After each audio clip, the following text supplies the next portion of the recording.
All right, good morning, everybody. Hello, hello, hello. Long time no see. Yeah, I haven't really streamed in a little bit. When was the last time I streamed? Oh my god, it's been like a week and a half. Holy crap. Life got the better of me. I do apologize. I didn't think it was that long ago. What's up, Anna here? How goes it?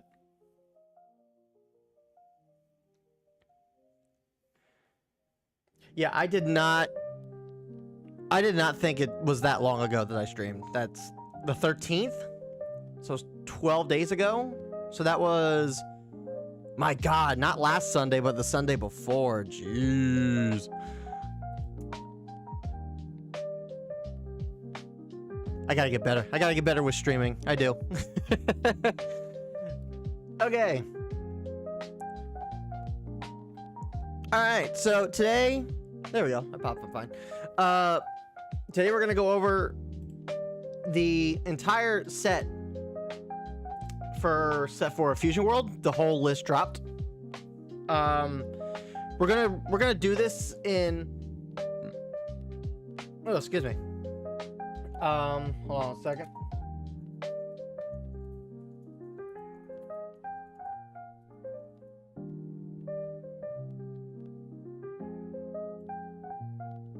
Let me get this set up. Was looking through the cards? Nice.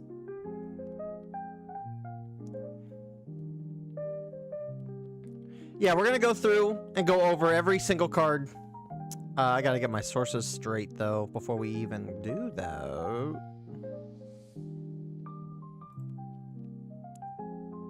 Yep, there we go. Cool. Yeah, we're gonna go over every single card in the set list. We're gonna do this similarly to how we do my full breakdown videos on YouTube. I'm gonna treat it, and I'm going to record this like a YouTube video, and then after we do each actual reveal and I talk about my thoughts on each video, or on each... After I talk about my thoughts on each card in the starter deck or whatever archetype we're going over at that moment, we'll take a couple minutes and I'll kind of sift through what you guys think of certain cards, and we can have like a discussion here. I'm doing this to make this easier for when I go to re-upload these videos later. It's just easier to cut the footage all together and, you know, do the editing and stuff in it and just kind of go from there. But yeah, so, but I also want to incorporate, you know, the live elements of doing this live, and I want to get your guys' thoughts on everything that we kind of talk about and go over today. So, just doing it a little different. We haven't streamed in a little bit. We haven't really done a whole lot of Fusion World content in a while, so I kind of wanted to do this one a little bit differently. Don't worry, we'll have Fusion World content this weekend. I'm thinking, because I didn't really reveal it on Discord or anything, but I did reveal, or say, that, I did say that I did reach platinum, while I was not streaming Fusion World. So, we can try to continue to push forward with that, because we got a little bit of leeway in between like losses and stuff like that. So try to make a bit more progress, but I don't want to get pushed back to gold after all the amount of work I put in to actually go towards getting to platinum. So I was thinking, like, we try to do a little bit more ranked. If we're not able to do ranked, then maybe we'll do a draft mode, because we haven't really done draft mode in a while. So I figured that'd be a little fun to do. And then maybe some community games. Maybe do a tournament. We can maybe do a tournament and give away. Excuse me. We can do a tournament and give away some code cards to you guys.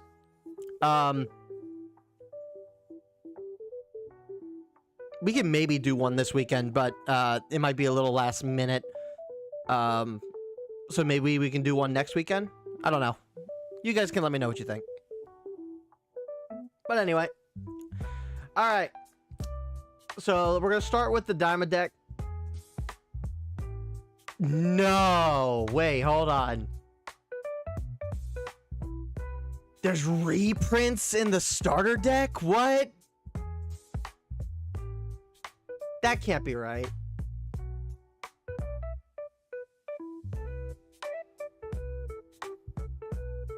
Hold on, before we get into this. How many cards are in the starter deck of the original? Is it 16? It is 16. So there, it is a they did reprint some stuff. Wow.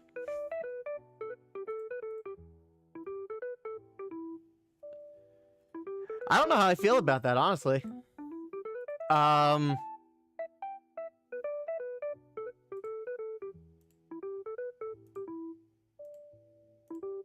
I really don't. I really don't. Give me 1 second, guys. I'm sorry. Hold on. I gotta... I got my Twitch bot that I gotta set up real quick. I haven't streamed in a while, so like I need to... Wait, hold on. Hold on. That's for my bot. No, I want to generate the token for my actual stream. Okay. All right, now we gotta do the chat bot. Which I need to actually... I need to log out to do that.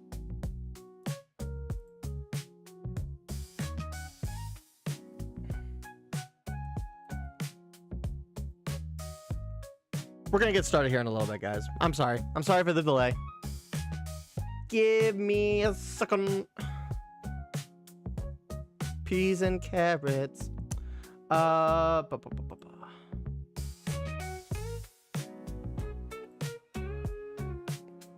we go. Now we can connect that. Cool. Chatbot is a fit. What? Invalid token. It's not invalid. My chatbot's lying to me. My chatbot's lying to me. It's not invalid. All right, let me just log back in. Boom. Okay. All right, we can get started now. Again, sorry about that. I wanted to...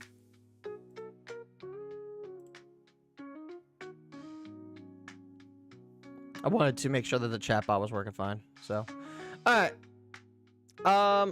So yeah. So here's what we're gonna so I'm gonna explain how we do this.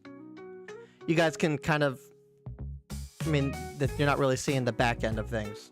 I wish I could show you how I do the back end of things, but so basically how this is gonna work is we're gonna go through each and every single thing. So we're gonna start with the starter decks. We're gonna go through and break down all of the starter decks.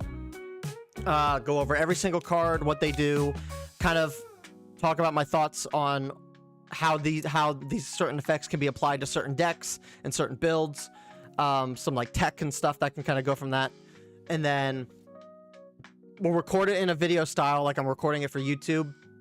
Then once I end the quote unquote video, we can all sit down and talk about what you guys think and about all the cards that were revealed and stuff like that, and we can have like a discussion before we push forward. So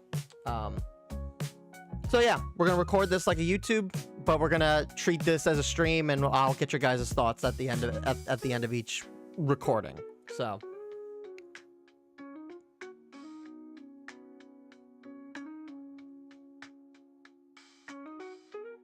all right. So let's do this. All right, starting with the starter deck for Goku.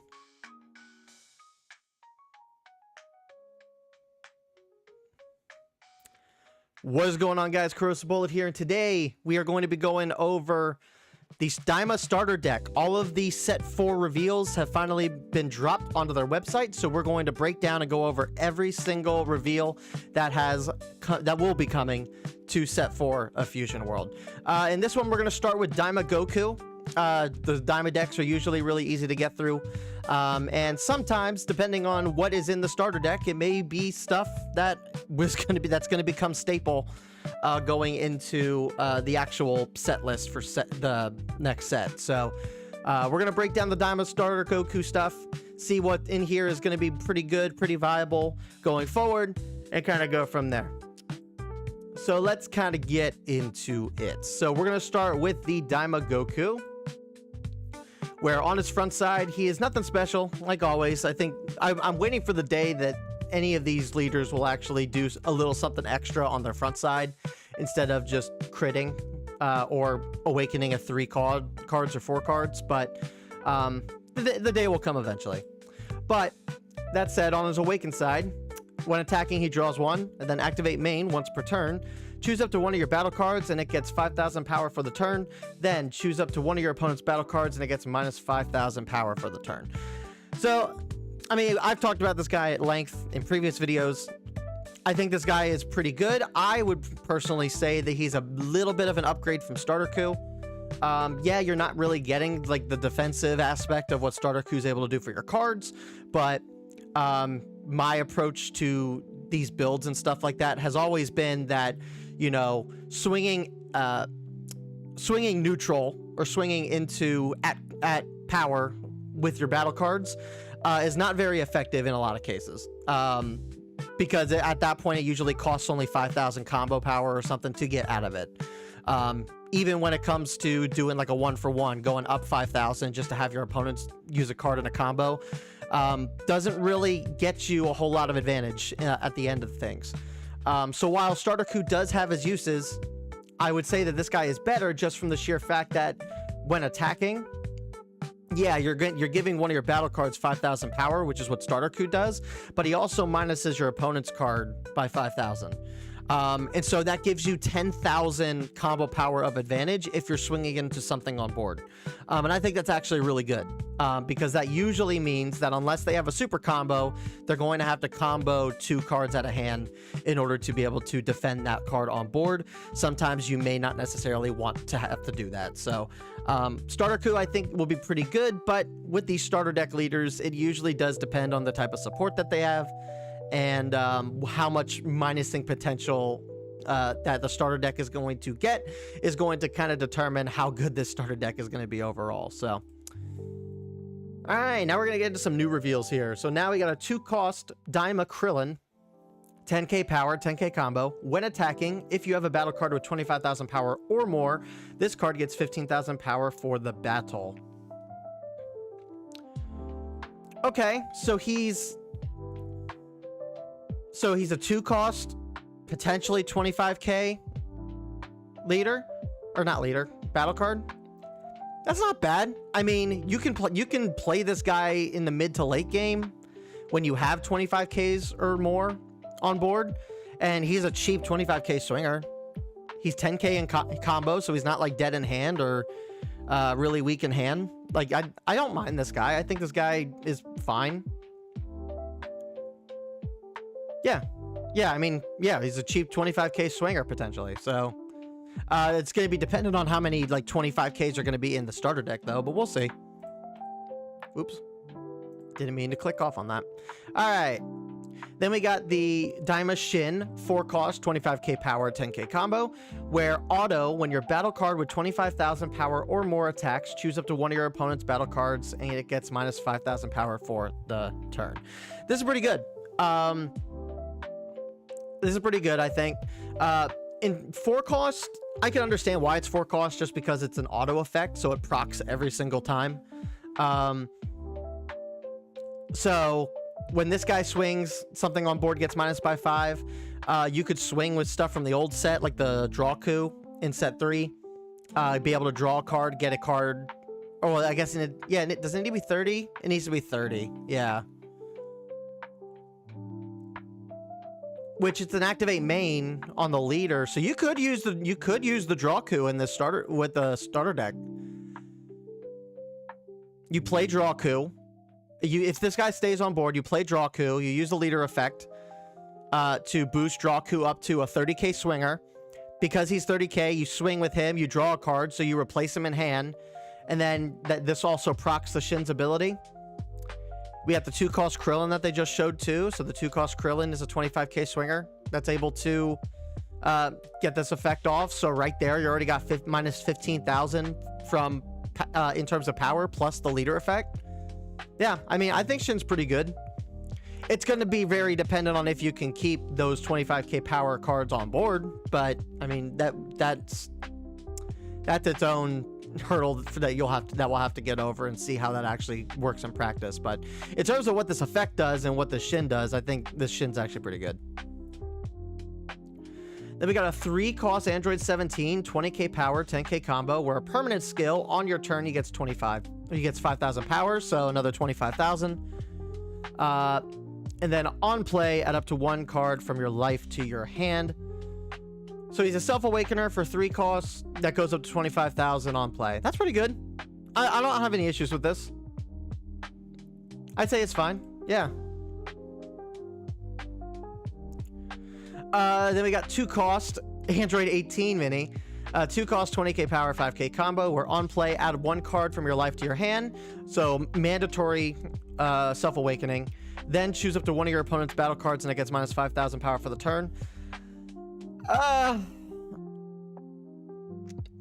It's cheap. It doesn't facilitate the 25k for the Shin, which I feel like this deck kind of wants to play around. And the minus 5,000 for the turn on play, I feel like it's a little weak. I think they could have made that 10,000 and that would have been fine. Like, the stat line I don't think is all that great. Personally. Yeah, this could have easily been a 10 because it's a 2-cost for 20k power. If this was 10k and they kept this 5k, that's fine. But if this is 5k, I would say that this should have been 10k. Yeah, I'm not sold on this. It could be fine. I mean, it's a Self-Awakener for the starter coup or starter Daima leader, but nothing crazy. Then we got the Double Striker. 5 cost, 35k power, double strike, 0 combo. When attacking, choose up to one of your opponent's battle cards with 20,000 power or less and KO it. I've talked about this card at length too. This card, I don't hate this card because sometimes it is just better to just remove a card outright rather than having to like spend the resources to minus down. But there's so many cards in the game with on KO effects. So the KO effects, this is going to like proc everything that you try to KO. Unfortunately, yeah, so I mean that's unfortunate. And honestly, the Double Striker from the starter deck in set 1, I think is just better because of the minusing aspect of it. But this guy, you can keep this guy on board and keep him sticky, this is every turn. So that's the plus side, I guess, is that yeah, you're not minusing stuff on board, you're KOing, but I mean, you can KO something every single turn. And I think with the starter deck and all the minusing potential the starter deck has, like, this is feasible. You could make this work.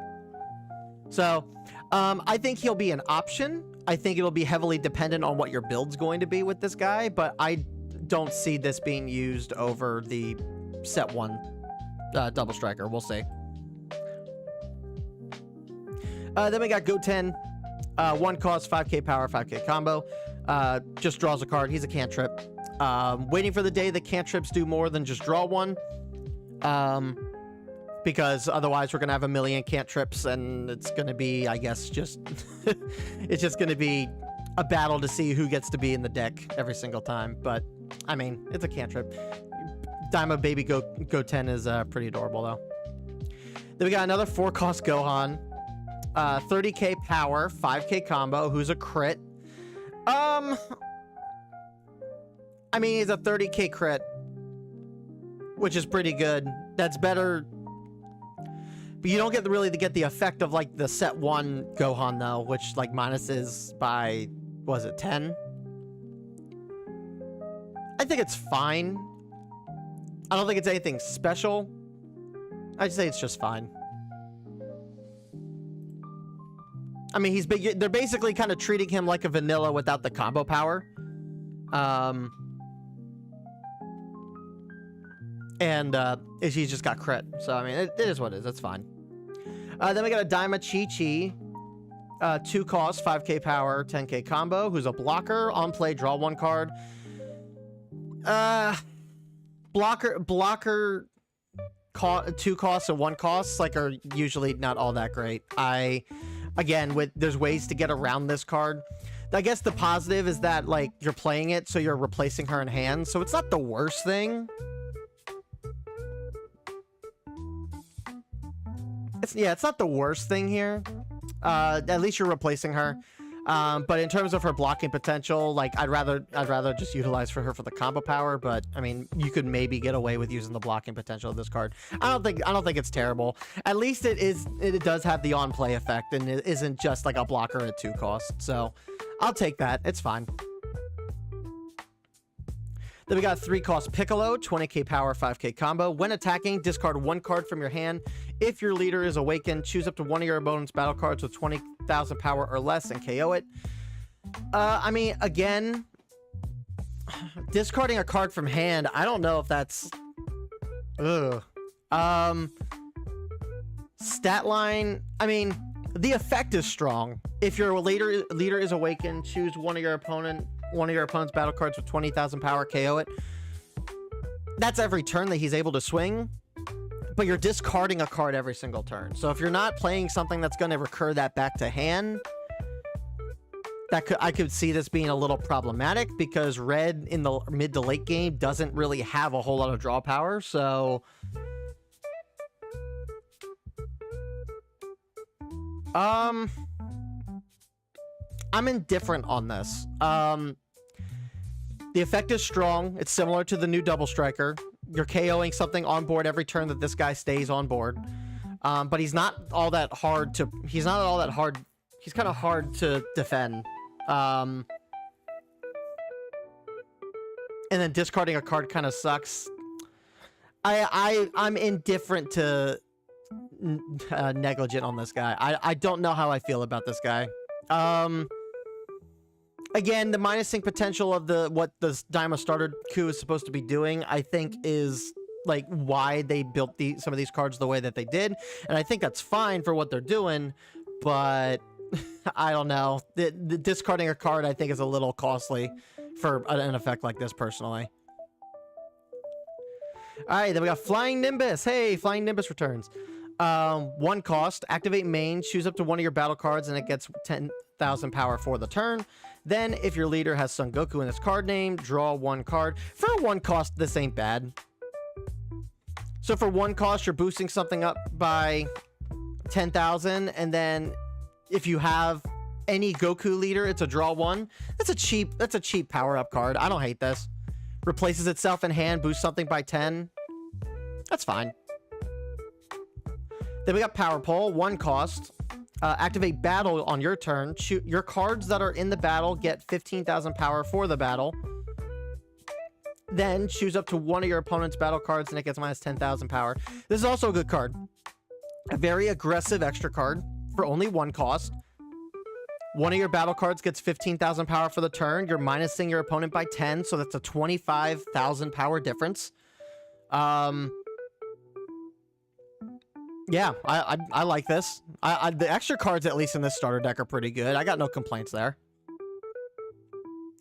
And then to wrap this up, really weird choice by the devs or the card creators, but we got reprints from set 1 and 2, I guess.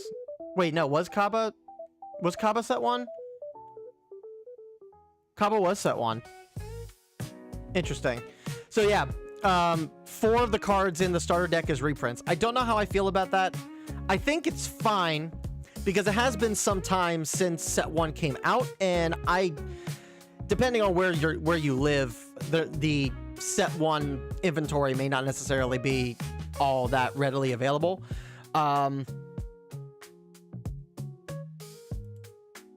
So I'm not sure. I mean, I think it helps to fill out the deck, and I guess it kind of facilitates like warranting the starter deck. But I mean, I think this was in the starter deck. Let me see. What's the code in the bottom right corners here? Oh, the TN was too. So were all of these?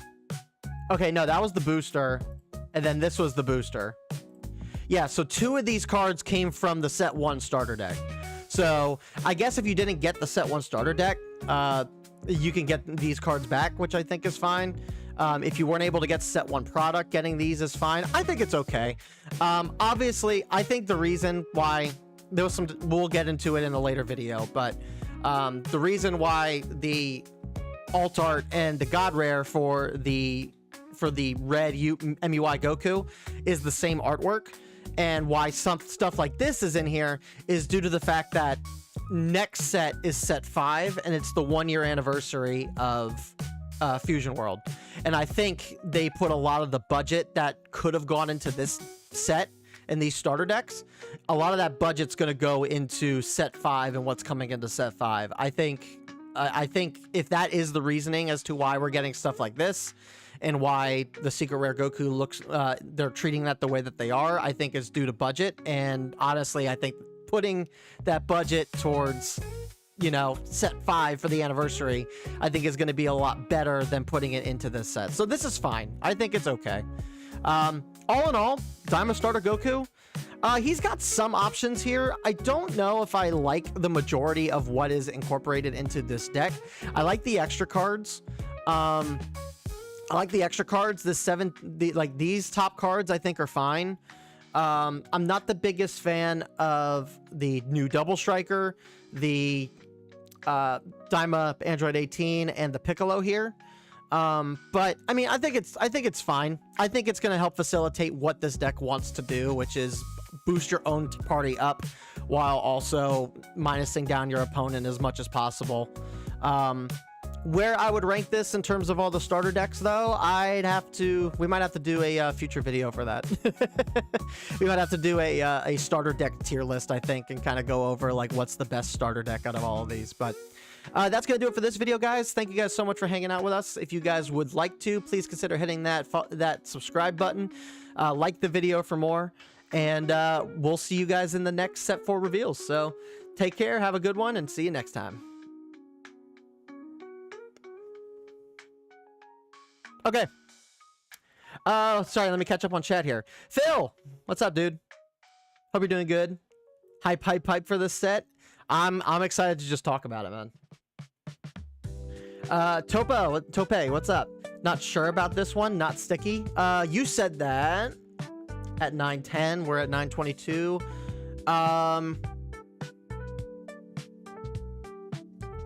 Where were we when we were talking about that? Was that...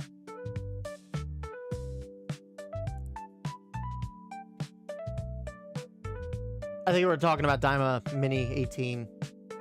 I think when you mentioned that. Yeah, I mean, it just kind of is what it is. EU friendly stream. What's up, Versal?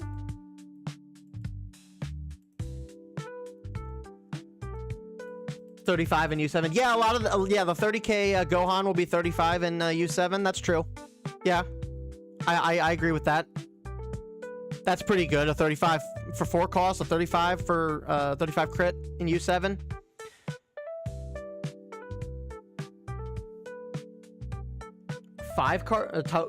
Topo but bad. Yeah, he's pretty much Topo for bad. Yeah, he's basically Topo, but with a worse effect and worse stat line. Yeah, I agree with that. 3 cost Gohan is much better. Yeah, that was for... Yeah, that was for that as well. Yeah, 3 cost Gohan's better. It's fine to not have new cards that are basically the same. Yeah, it's true. Oh, was it talking about the Shin? The Shin's not sticky. I don't think you necessarily need him. I mean, it's better if you can keep this guy on board. If you can keep him sticky, yeah. If you can keep him on board, he'll be better. But if you can facilitate at least 2 swings off of this guy and get minus 10,000 power plus the leader and get minus 15 on something, I think that's fine. That's good value, I think. We'll see. 30 to 35 isn't a big deal. Yeah, 30 to 35 is not really a big deal, but I mean, it's a matter of what can you do with these cards and not necessarily what it does, right? Like, it's because obviously what it does is important, but if other leaders and other decks and stuff are able to build up these cards, then it's not necessarily about what it can do. It's about what it, or not what it does, but what it can do, right? Potential, I guess. Which is a little bit better. Sometimes in a card game, potential, I think, is better than in a gacha game, right? Like in a gacha game, you kind of have to evaluate like characters and units and stuff based on what they can do, not what they're able to do. But yeah, no, I think Daima Starter Q's all right. All right, let's go over Vegeta.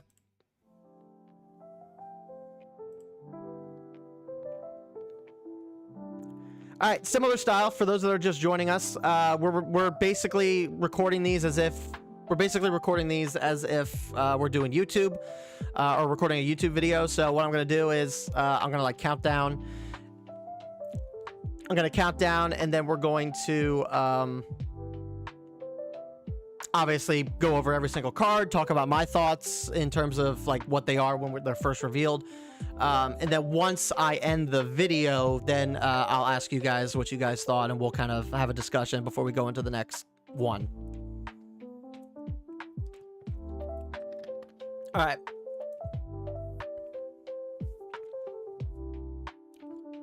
All right, let's do this one.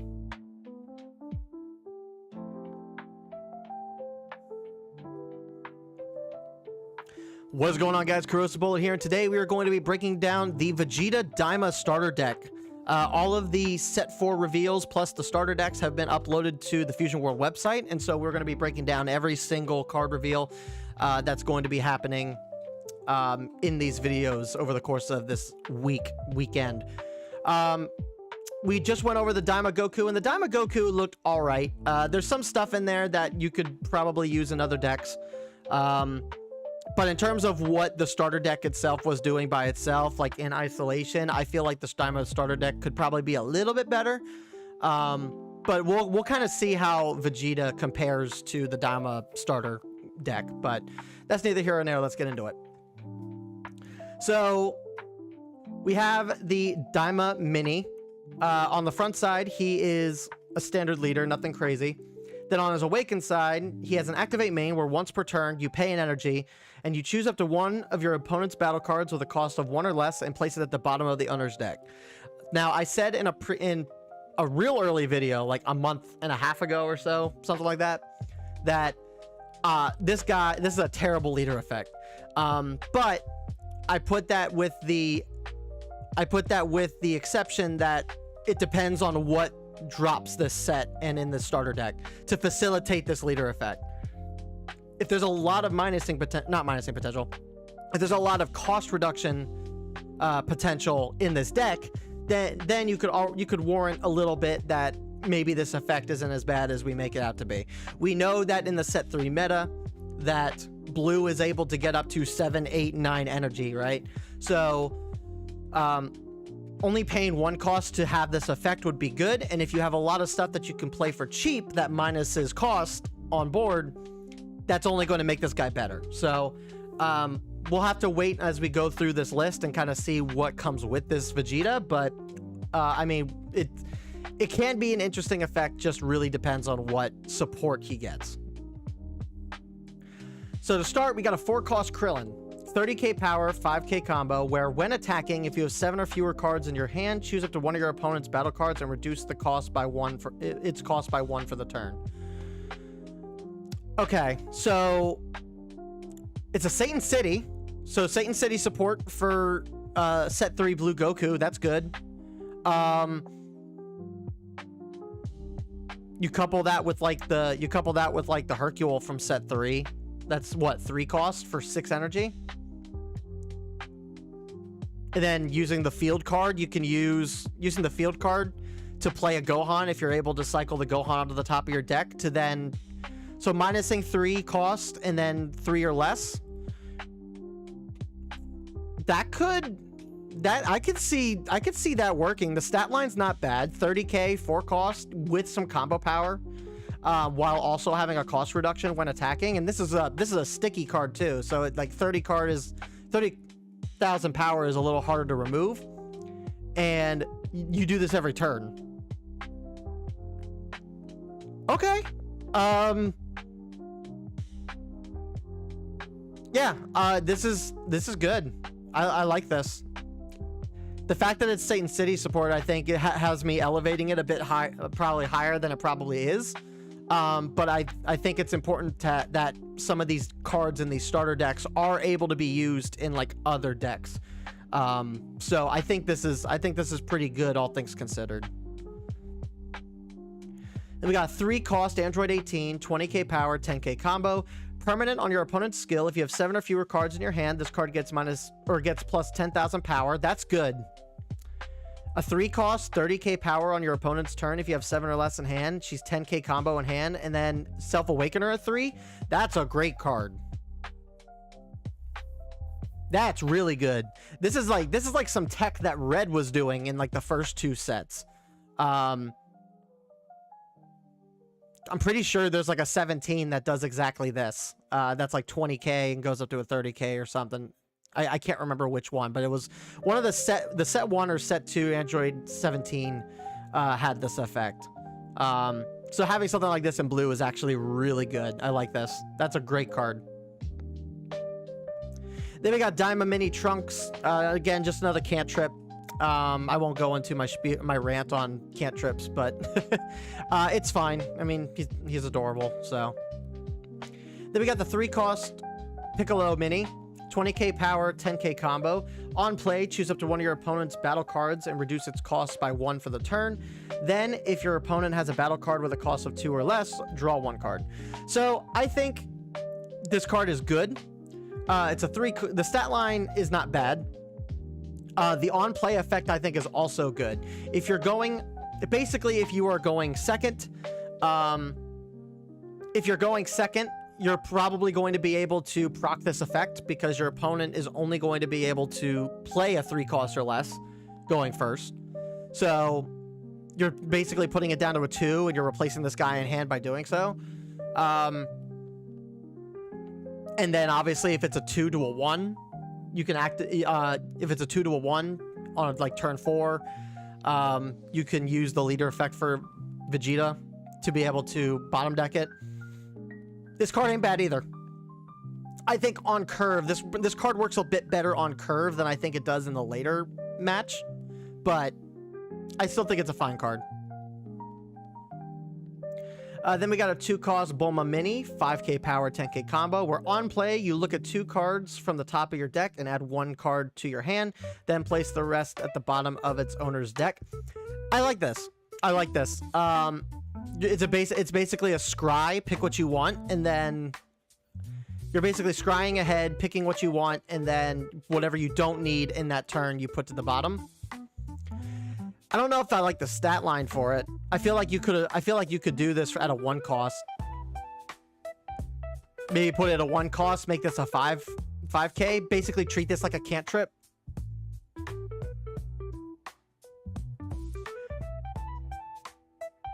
I don't know. I think it's okay. It's not like the craziest thing I've seen.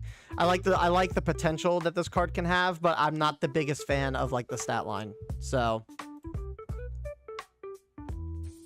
Alright, then we have the new Double Striker for this starter deck. 5 cost, 35k power, Vegeta Daima, Double Strike, and then on play, choose up to one of your opponent's battle cards with a cost of 3 or less and place it at the bottom of the owner's deck. Then, if you have 7 or fewer cards in your hand, draw 1 card. So, I personally, this is me personally,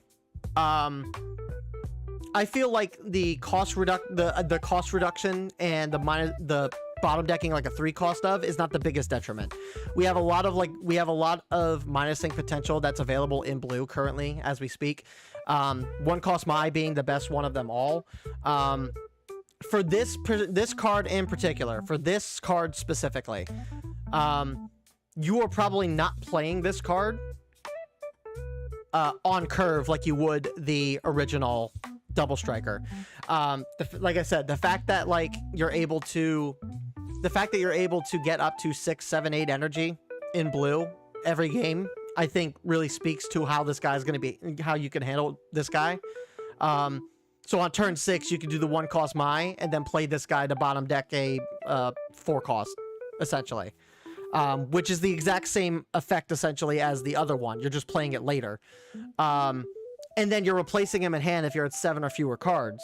So I think each of these Double Strikers has a place. I think you could do an even 2 and 2 with both the Double Strikers and play them in tandem together. Depending on how you build your deck. The replacing in hand is where I think this guy's got a little bit of a leg up compared to the original Double Striker, but that's just me. You guys can let me know down in the comments below what you guys think. But at least for me, I don't always run into an issue where I can't minus the cost of something and then bottom deck it with a 4 or 5 cost card. So, but that's just me. I don't run into that issue too often. And I guess that's really dependent on your matchup, but that's neither here nor there. I think this card's great. All right, we got a 1 cost Marin, 5k power, 5k combo. On play, if you have 7 or fewer cards in your hand, look at the top card of your deck and place it at the top or bottom of its owner's deck, and then draw 1 card. So it's a scry. It's a scry that allows you to draw what you play on top, or whatever you have on top. So you can scry a card. If it's something that you need that turn, you can put it back on top and then draw it.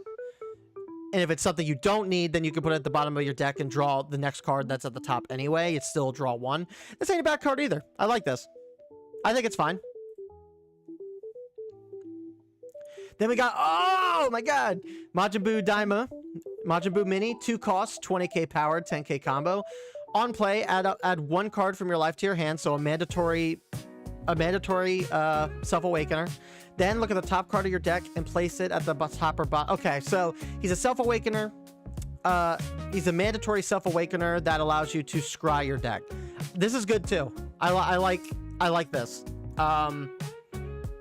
A card like this doesn't need to be crazy. You're using this to facilitate your awakening for the most part, and then you're getting the additional benefit of being able to scry your deck. This is good. I like this. So far, this Daima Vegeta is looking a lot better than Daima Goku. All right, then we got Daima Hercule Mini, 2 costs, 10k power, 10k combo. Blocker, okay. Then on play, choose up to 1 of your opponent's battle cards and reduce its cost by 1 for the turn. So he's basically the Satan City Hercule, because he's got the same stat line, right? For the most part, but he's a blocker. You don't have to swing with him, and you're minusing by 1. On curve again on curve. This is great because your turn 2 going second, you're able to play this guy for 2, minus the cost by 1 to bring something down to a 1, and then you can use the leader effect. You can use the leader effect and use the coin if you still have the coin to bottom deck the 1 cost that you just minused. This ain't bad either. Again, stat line's really bad for the blocker skill, but I guess our approach to blocker, I think at this point, I think everybody in the content creation space just kind of complains about blocker for a lot of these low-end cost cards. So I think our approach to blocker at this point, I think just needs to be that blocker is a secondary ability, and that if you're able to proc it off, great. If not, it's not the biggest skin off our back. We have to look at it like the secret rare for set 4, where you don't lose even if your deck hits 0. That's a secondary effect. We're not relying on that we're not relying on that effect until like it gets really dire for us. So we have to kind of look at blocker the same way, I guess. This is fine. I think this is a fine card. Then we go to the extra cards. Vegeta's Battle Armor. 1 cost. Choose up to one of your opponent's battle cards and reduce its cost by 1 for the turn. Then, if your leader has Vegeta in its card name, draw a card.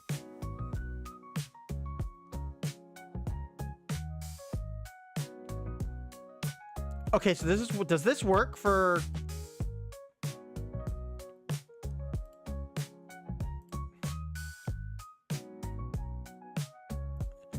Does this work for the Diamond Vegeta?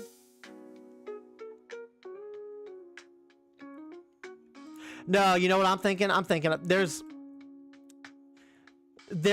I think there's one where like the brackets at the end here, there's 2 brackets at the end, and I think if it's 2 brackets at the end, then it's specifically like that name. Whereas if it's like this, it's like generic. Yeah, this is good for a 1 cost. Yeah, for 1 cost, you're minusing something on board by 1, and then you're replacing this card in hand. Oh yeah, it's yeah. I'm completely misconstruing it. It has Vegeta in its name, not is Vegeta. Yeah. So yeah, no, this card's great. This card is pretty great. Replacing it in hand and minusing a cost by 1 for 1 energy. That's not bad. Then we got Proud Saiyan.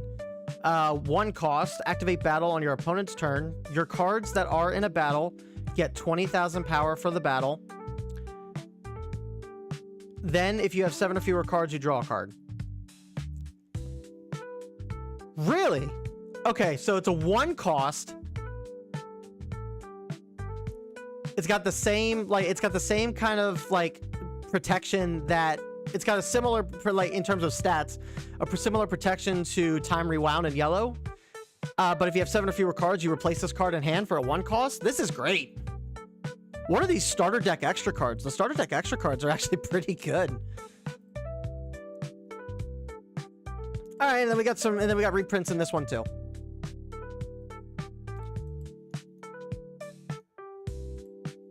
All right, so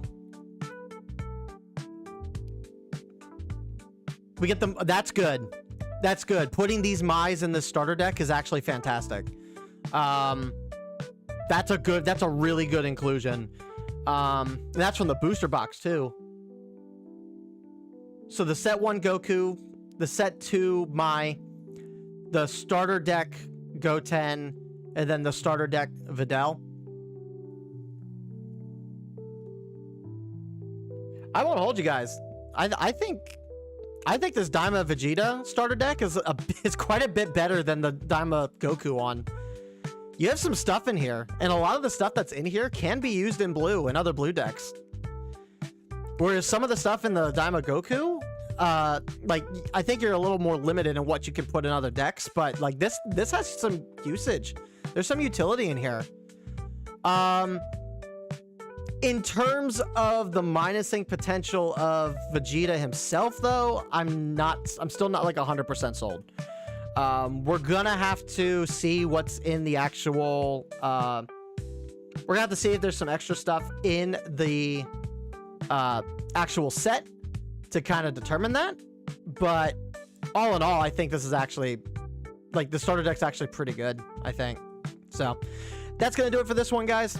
Thank you guys for watching. Let me know what you guys think down in the comments section below. Which of the starter decks do you think is better? Which one of you guys going to be running? I can't speak, so please excuse my French. But yeah, that's gonna do it for this video, guys. Like and subscribe for more. I'll see you guys all in the next breakdown video. Peace.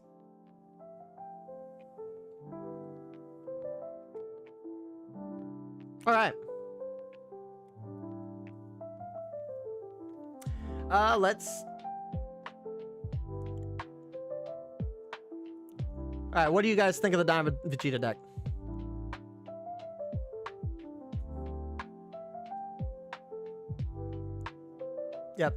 Yep, clarification on the Vegeta. The other wording, for example, on Ramp Droids is if your leader is androids. Yeah. Red starter has a card that with Daima's Goku ability might make Kakunsa playable. Yeah, the problem is that based on the new cards alone, blue is the worst color.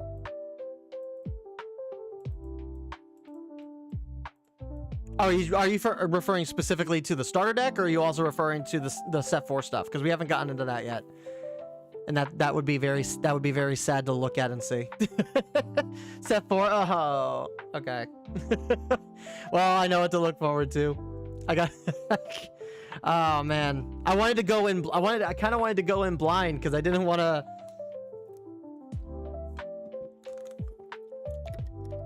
It was pretty clear off of the reveals too. As long as the extra cards work with the new leader, like that's all I care about. The rest of the set can be dumbed down a little bit and I'd be fine with it. But like that, the blue Gohan leader needs like extra cards that are like usable. So as long as he's got usable stuff to have his effect go off, like I don't really care what else comes in the set. Blue's in a really good spot right now. So I don't think blue needs like anything crazy. In the grand scheme of things, I just think like it needed something to have this leader be playable. So, hey, your stream, what's up, Nero? And the Vegeta Mini SR from the box helps this deck a lot too. Yeah, that I was gonna say that. I'm kind of looking at these. I'm looking at these cards based on what they're able to do as standalone, not necessarily with help from the. Not necessarily with help from the, you know, the set itself. So like, where would I even like? I do want to make a video in terms of like what the best like starter deck is, and do like a tier list for the starter deck. I actually got a meeting in like 15 minutes, so I can't even stay. Hey man, you gotta do what you gotta do. I got work in an hour and 15 minutes, so I know how you feel.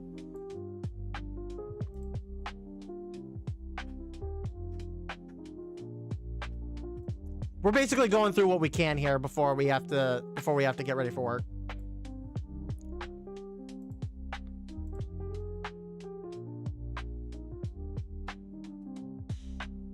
All right. Best standalone starter is probably Daima Vegeta, to be honest. Just the leader sucks. Yeah, I'd say. Yeah, I would probably be in the same boat there. If we were just talking from set 3, like I would say Bardock was the best leader because of all the you know, the Bardock's crew support that's in the starter deck. But like in terms of how that deck wants to be, like it is played right now, like it's not like anything crazy. So like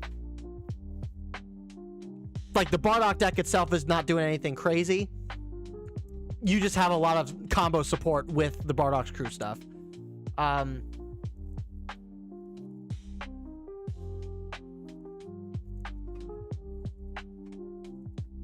But yeah, so all right. Oh, hold on, what are you? Okay, I got the dogs in the back. She's chewing a bone. She's good. Bardock had the advantage that if you were new or on the fresh account, you'd go pull set 3 booster and get all your. Yeah, exactly. Yeah. Again, I'm more so talking of just standalone. Like what like if you were to like buy all the starter decks as they were and put them to and just open them, put them in sleeves and like actually play with them, what would actually be the best deck with what isn't included in. And set 3 I think was like Bardock initially, but now I'm thinking like Daima Vegeta might be up there too. I'll have to think about it. I'll honestly have to think about it. But all right, let's get into red. I'm already seeing some of the card text here and like, oh my god, more Jiren's. Okay, hold on. No. We're not spoiling. We're not gonna spoil. Oh man, is red gonna be a lot better than I thought it was gonna be? We'll see. All right. The problem here is if you're making a video for new players and you tell them to buy Daima Vegeta because it's the best starter, you're not wrong. But at the same time, if blue sucks, they will hate. If blue sucks, they will hate it. Yeah, I mean it's a matter of like, I mean, I could make that disclaimer in a video for that, right? Like I can make a disclaimer that like all of these starter decks will be amplified based on support from sets 1 through 4. But just looking at them in a vacuum, like what's the best starter deck for your value, right? Like that would be more so the argument. Like in terms of your value, what would be the best starter deck to go for? Kind of go from there. So, all right, so let's see. Let's get this one going. This is for the third video. We're going to go over red. So,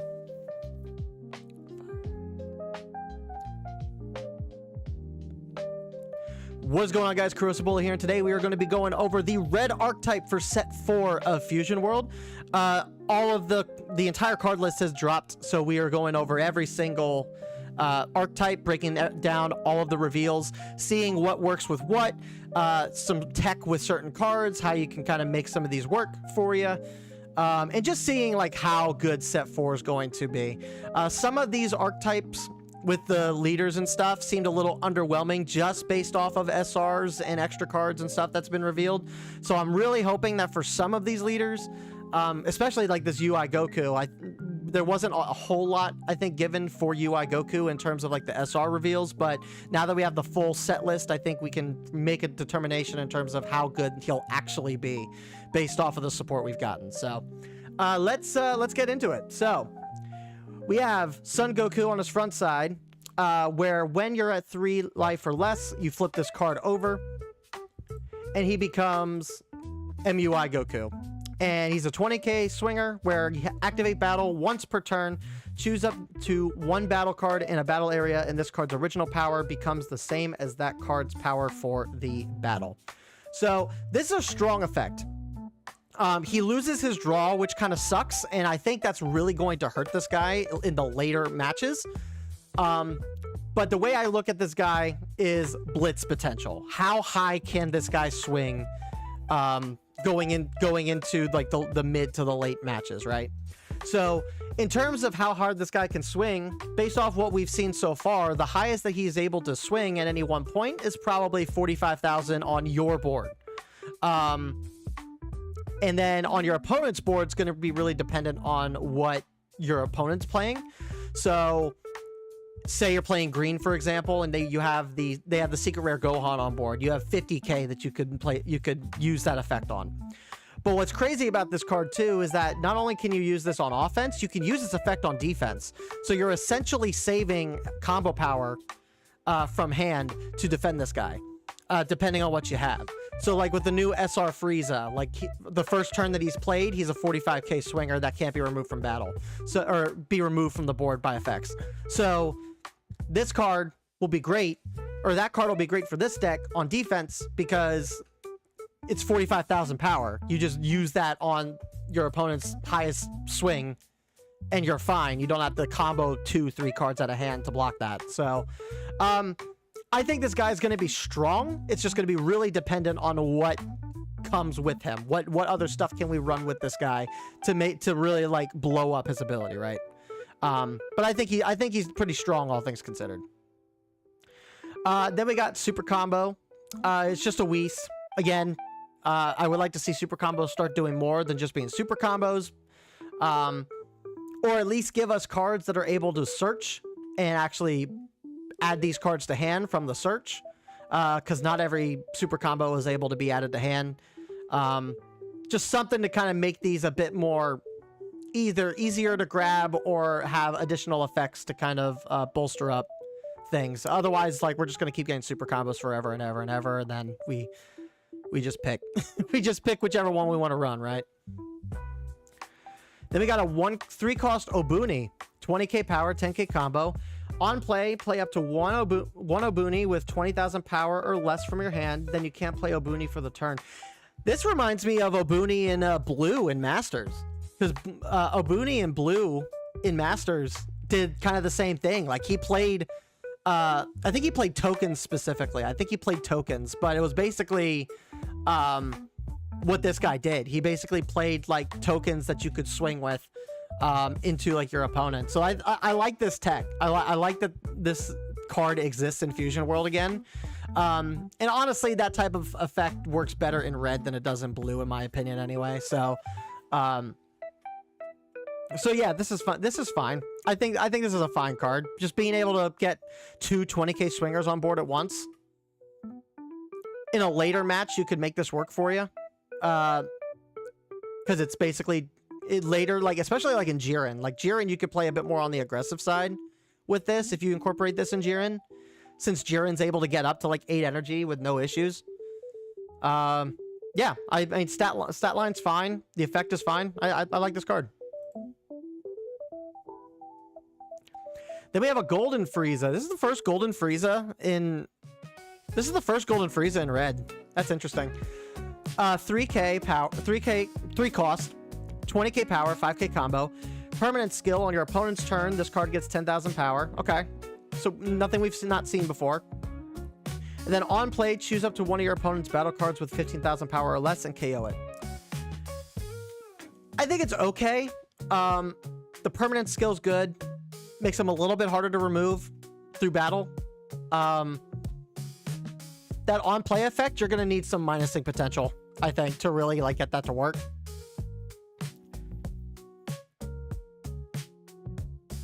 On curve, I think this guy would be fine. On curve, this guy would be fine. Playing later into the match may not be as viable, and you're probably not playing 20k power stuff later in the game anyway. In most cases, I think it's fine. I don't think it's anything crazy, but I think it's fine. Removal is usually pretty good. Then we have Universe 4 Shansa. 2 cost, 20k power, 5k combo. This card cannot be KO'd by your opponent's skills. Okay, so he's a weaker... He's essentially a weaker Bergamo? Because Bergamo was he cannot be KO'd, right? Whereas this is just skills. Like you can still be killed by battle. You just can't be killed by opponent's skills. Yeah, I think he's a worse Bergamo. I think it's probably a little bit of a better stat line. Bergamo is 3, right? He's a 3 cost. I think it's okay. It's not anything crazy. I probably won't run it, but you can maybe make it work. All right, a 6 cost Jiren. Oh god, 6 cost Jiren, 40k power, 0 combo, permanent skill. This card can't be removed from the battle area by your opponent's skills. Jiren needed this so bad. Jiren needed this so bad. I thought getting the Topo was going to be like just good enough for Jiren, but no, like this card. Woo! Okay. So, he's a 40k body that protects your leader, your Jiren leader, and he can't be removed by skills, so you have to kill him by battle. And then on play, if your leader has Pride Troopers and its special traits and your opponent's life is at 2 or more, you take a damage, then deal 1 damage. What? What?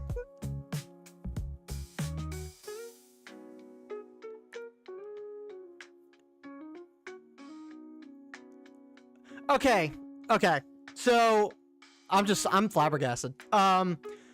Okay, so this is a risky play. This is a play that you make in order to take out your opponent. If you cannot take out your opponent, this puts you in a really bad spot. And if you don't have a 4-cost Jiren on board to res the life back into your health, yeah, like this is a do or die card. You play this card, your opponent's at 2 or more. Ideally, you want to play this at 2, because if it's at more, well, no, hold on, I'm overthinking it. So it's only when your opponent's at 2 or more. Not when you're at 2 or more. So if you're still alive with 3 life, you could play this at 3 life go to 2. You would still be able to use the SR Jiren effect if you needed to. But you're dealing damage to your opponent and you're applying additional pressure onto your opponent. He's a 40k body that can't be removed, so he protects your life. You can't be double striked that turn. Yeah, this is a really good card. This is a really good card. Ideally, you want to play this when your opponent's a 2 life, right? Playing it before that, I could still see the usage, but you can only play this so many times in a game. There's only so many times you can play this before like it starts becoming an issue for you. And this card coupled with the SR Jiren works a lot better because you're able to reset your life after you take a damage, right? So I mean, this is a good card. Jiren needed a card like this. But yeah, I don't think you're running this at a 4 of. You're probably running this at like a 2 of. Because you're not playing this every turn. You are not playing this until your opponent is at least 3 life. But it's a really good card. Jiren really needed that. That's cool. I like that. We got a 1-cost Shin, another one, and Shin once again has a smug ass face. I don't. Every Shin has a smug face. I don't understand. He's a 1-cost, 5k power, 5k combo. On play, look at 3 cards from the top of your deck, then reveal up to 1 card with Universe 7 and its special traits and add it to hand. Place the rest at the bottom of your owner's deck. This is a terrible searcher.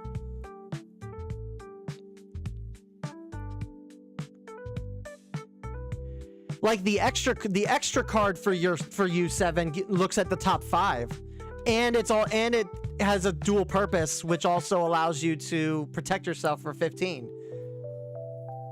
or is it 10? One of the two.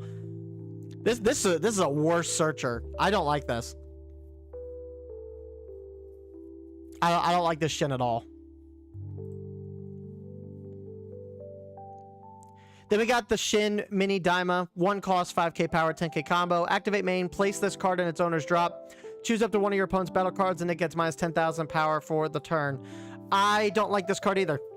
The fact that it's a 10k combo means it's a really good card to have in hand.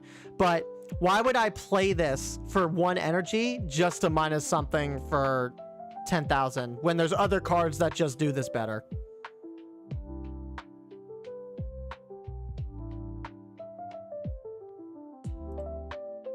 Yeah, I don't like that card either. All right, 1-cost, 15k power, 0 combo, Android 17, where on your opponent's turn, if your leader is awakened, this card gets 10,000 power.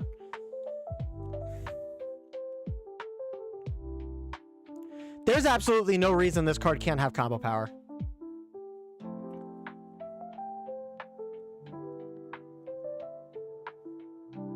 Like, what is this card doing? Like, it wants you to play this. It wants you to play this after your leader's awakened.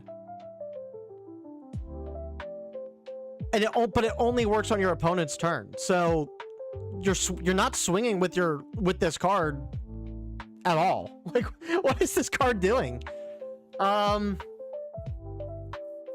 The only thing that I can think of would be if there's a card that lets you play this for free. Would be the only way I could see this being viable to some extent. But even then, in U7 he goes to 20, so he's a 1-cost 20 power. And then on defense he's 25.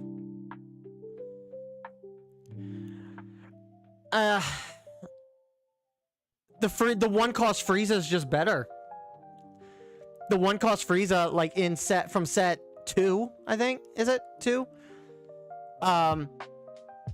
He's just better because he's 25k on swing for 1-cost. Yeah, this card's not great. I don't like this card either. Then we got the Zeno, 6-cost, 25k power, 10k combo. On play, choose all of your battle cards other than this card, and they get minus 25,000 power for the turn. So, I've had to think about this for a little bit. This guy's not as good as the blue Zeno, right? Like, it's like he's just not better than the blue Zeno. And in terms of other cards that have been revealed that we know of, this guy is not as good as the new secret rare.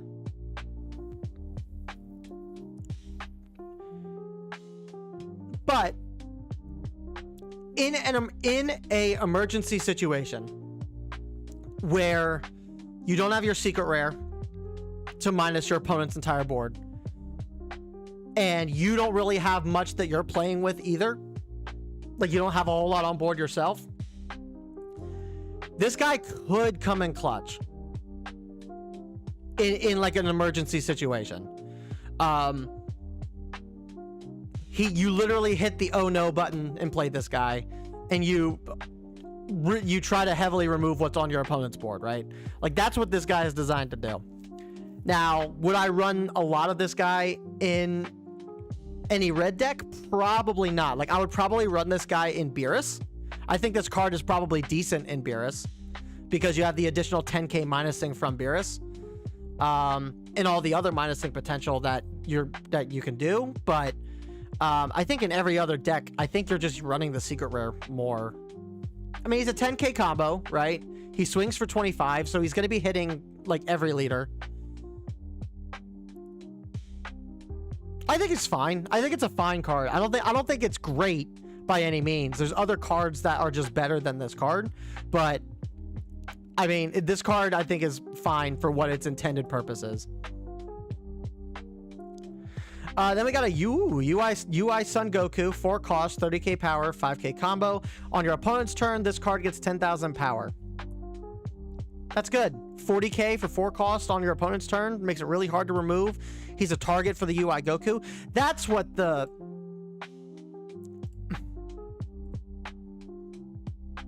That's literally what this guy's meant to do. Still sucks. This Android 17 still sucks, because I mean, if you have that 4 cost over this guy on board, like, why would you ever choose this guy when you can only use the effect once and you have like a 30 to 40k on board? But I understand what their thought process was for this guy. This is pretty good.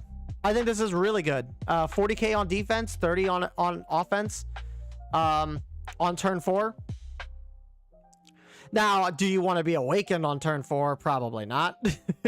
You probably want to defend as much as possible since you don't get that draw. But, yeah, I think that's cool. I like the card. It's fine. Then we got Daima Mini Goku. 2 cost, 20k power, 10k combo. Permanent skill, if your leader is awakened, this card gets 10,000 power. And then on play, you have to take a life from your hand, or you have to add 1 card from your life to your hand. This card is going to be insane. This is going to be a must run, I think, in most red decks. At the very least of a 2 of. The fact that on an awakened side, if you're able to play this guy on curve and play this guy to awaken yourself to 4 and then you awaken, this guy's a 30k on board, which is really strong. And even if you don't stick him on board, like, you're still self-awakening in the early game, and he's a 20k swinger for 2. That's 10k in hand. Really strong card. On perfect curve, if you're able to defend, like for UI Goku, right? UI Goku specifically, you don't want to awaken early, so you defend as much as you possibly can with UI Goku. Like playing this guy, getting up to like 5-6 energy, right? You're at 5 energy, or you're at 5 life. You play this guy back to back. You're putting 2 cards in hand to replace them in hand, and awakening, and then you have 2 30ks on board plus your leader swing. I like this card. This card's really good. It's really nuts. And that's the alt art. Alt art looks really good. Then we got a 2 cost Gohan, 15k power, 10k combo, where on your opponent's turn, this card gets 10,000 power.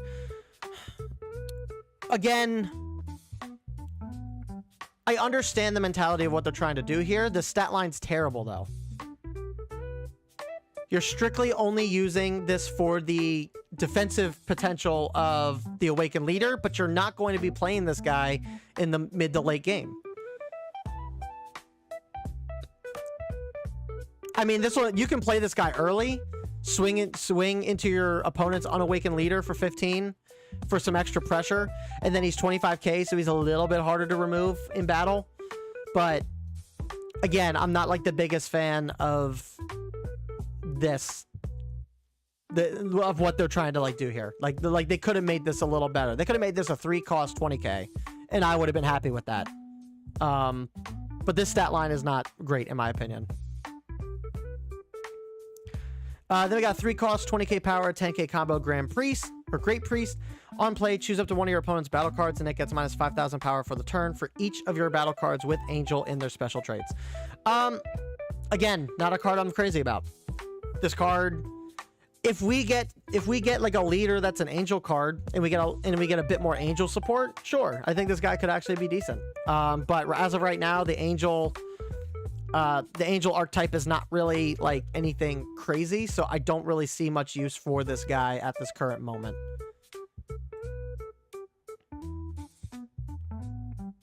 Then we got a 2-cost Dispo, 20k power, 5k combo, where auto once per turn. When you take damage, this card gets 10,000 power for the turn. This card's great for Jiren too.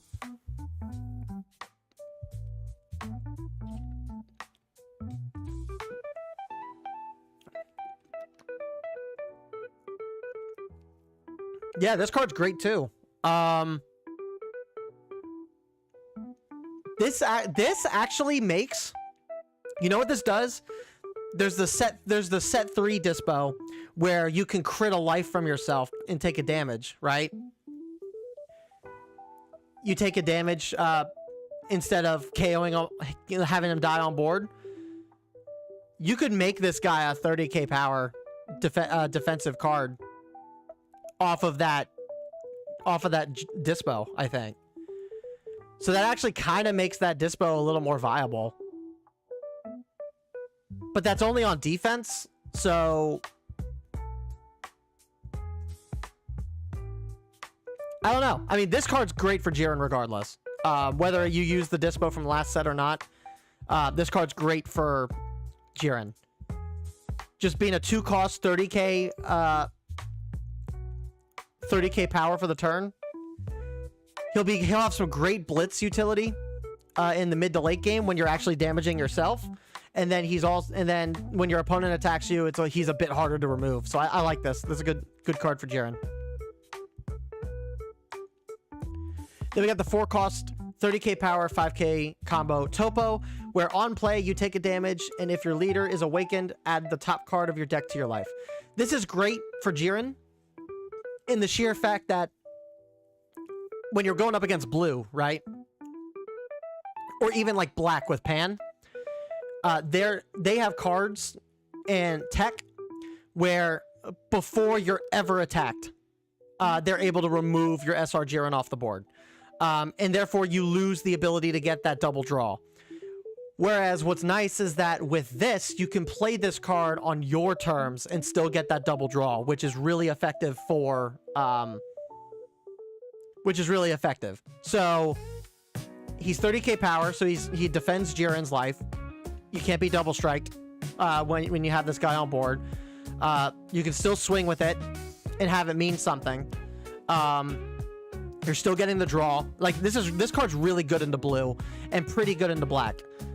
Which is exactly what Jiren needed. He needed options that would allow him to facilitate the draw that he wants when he needs it, on his terms, rather than relying on your opponent to do it for you. So this is great. I like this Topo. Oops. All right, 3-cost, 25k power, 5k Beerus, or 5k combo Beerus. On play, discard 1 card from your hand, and then choose all your opponent's battle cards with 15,000 power or less and KO them. Okay, so you definitely want to run this in Beerus.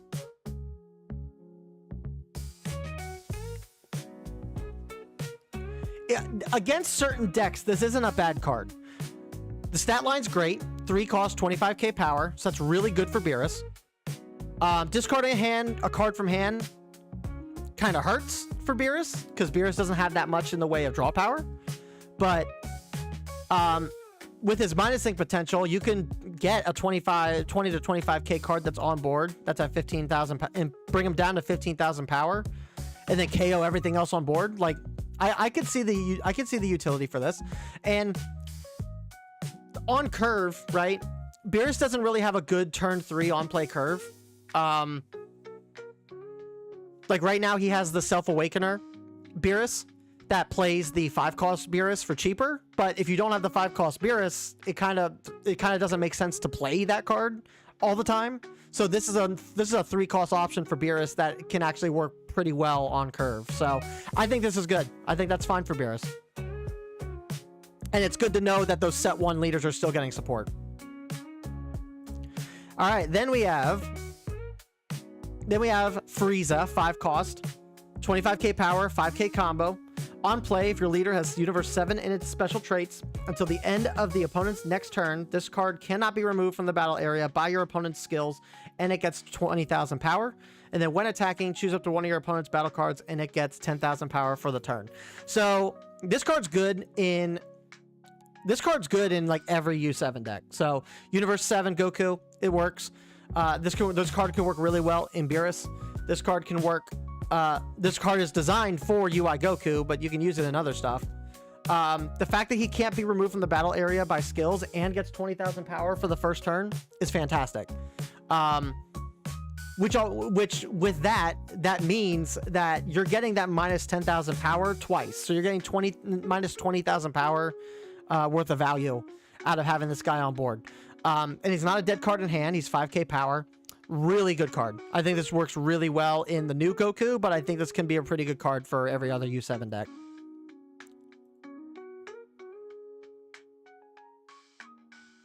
Then we got a 4-cost, 30k power, 0 combo Vegeta.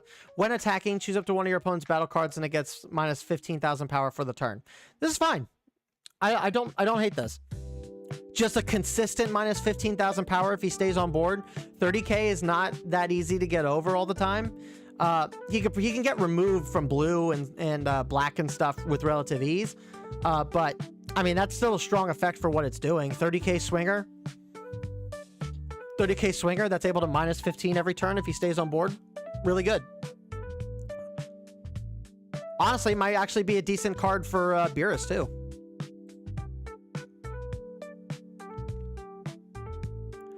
Then we have Boda Magetta. That's an interesting choice. 2 costs, 20k power, 0 combo. When KO, add up to 1 Botamo and 1 Magetta, both with the cost of 2 or less, from your drop to your hand. That's cool. Okay.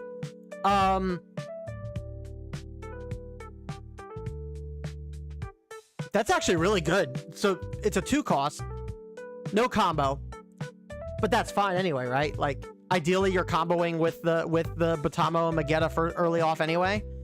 Oh, but it goes to from your drop to your hand. You're not playing it. Okay, that's different.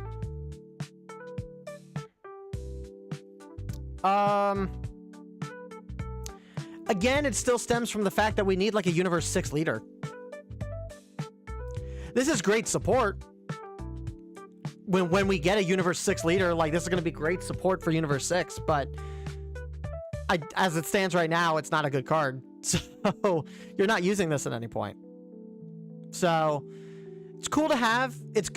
We're future proofing, but in terms of what it's doing this set, it's not anything to talk about. Then we got a 2 cost, 20k power, 10k combo, Vanilla Mona. It's whatever. It's a vanilla. Alright, then we got into extra cards. 1 cost, Extreme Ultra Instinct.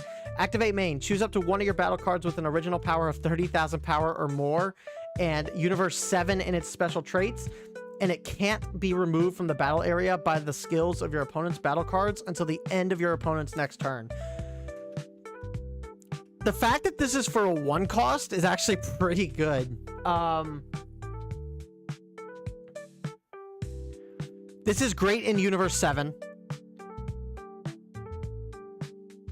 Certain cards in the UI Goku leader, this is actually pretty good for.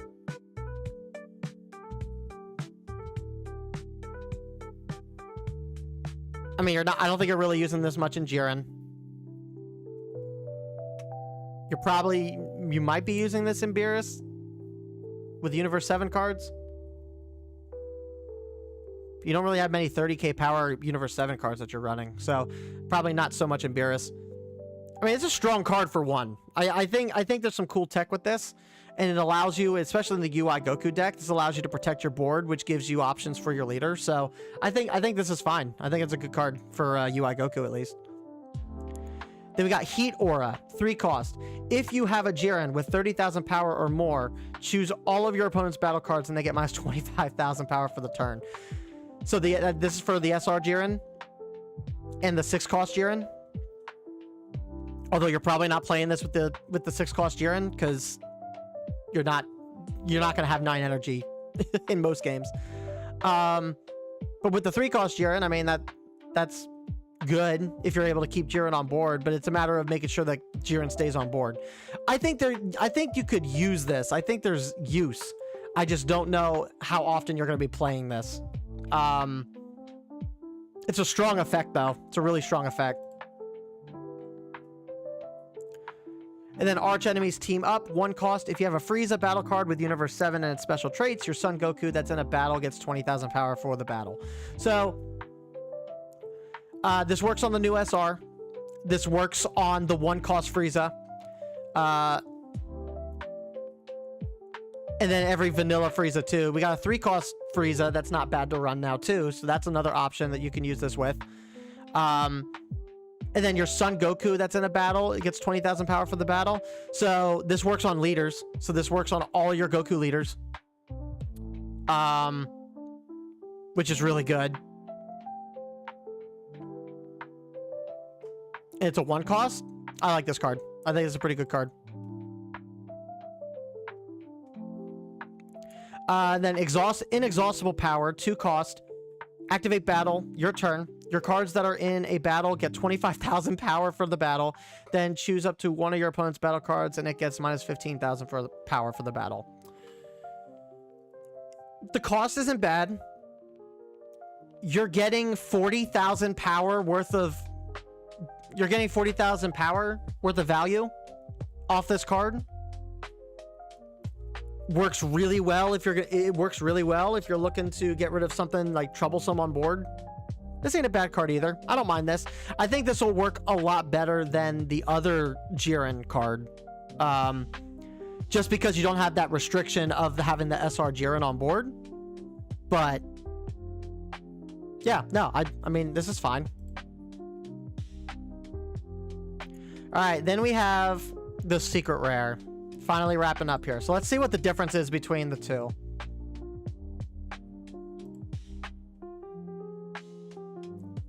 All right, so there's a bit more foil on the Awaken, but it's the exact same art.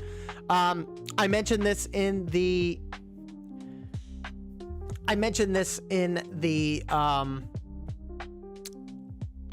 in one of my previous breakdown videos. The reason that I think that they did the secret rare this way is due to the fact that set 5 is going to be the 1-year anniversary of Fusion World. And so I think they chose to do this because with the 1-year anniversary coming up, I think they wanted to put a lot of the budget into that set. Because we're going to get set 5. We're potentially going to get an anniversary box of some sort. So rather than invest money and budget into this set, it might be more beneficial to celebrate the game as a whole and put it into next set. That's why I see these cards being, you know, the same, but not the same, you know, which I think is fine.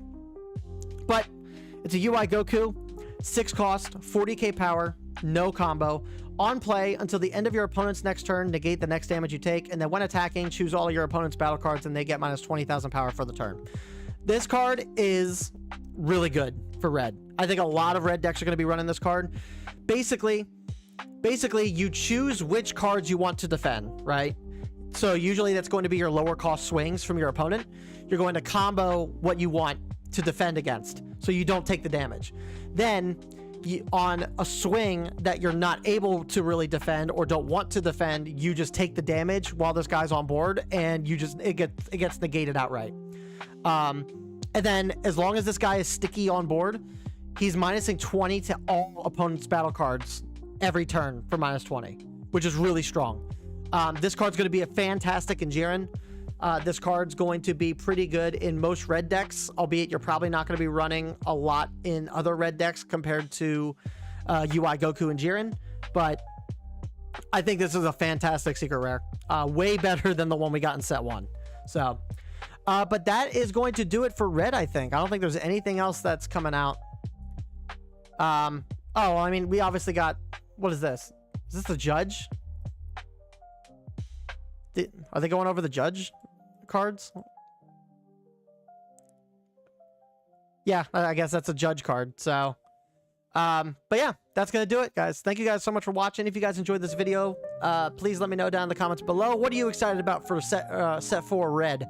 Are you a Jiren fan? Are you excited that he's finally going to be extremely viable now? Are you excited for UI Goku? Let me know down in the comments below, but feel free to subscribe, like the video for more. And with that said, I'll see you guys all in the next video. Peace.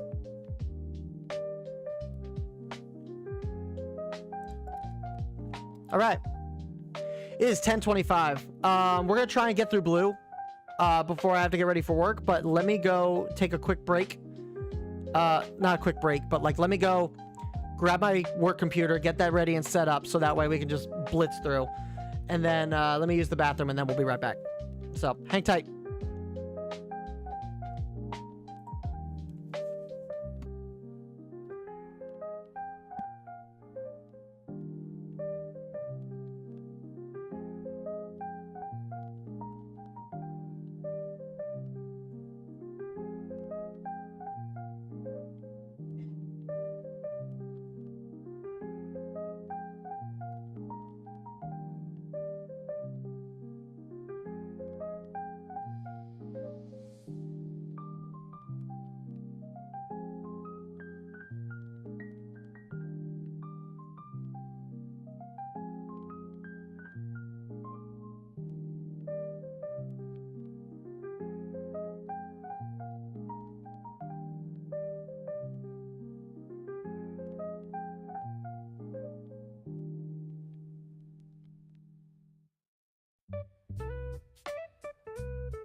All right, I'm back.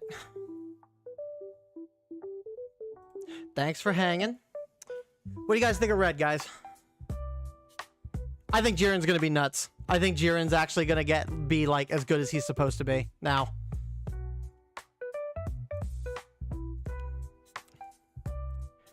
It's just once again.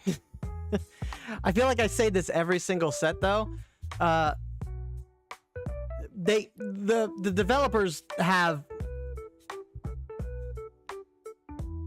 for lack of a better words,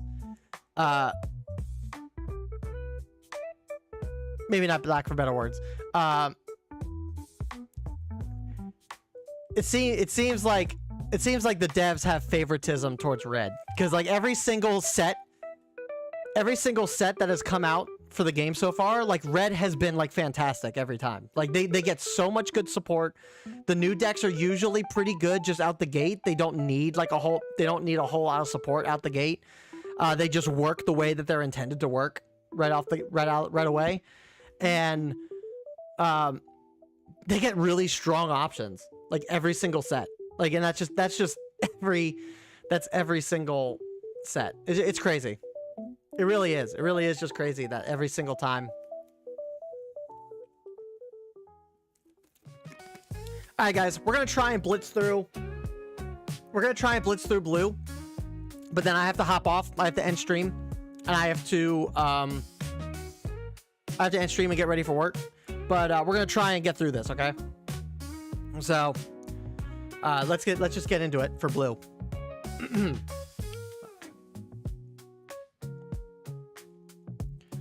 What's going on, guys? Crucible here, and today we are going to be going over the blue archetype for set 4 Ultra Limit of the Dragon Ball Super card game Fusion World. We went over both the Daima decks, and they're both pretty solid. Vegeta's a bit better.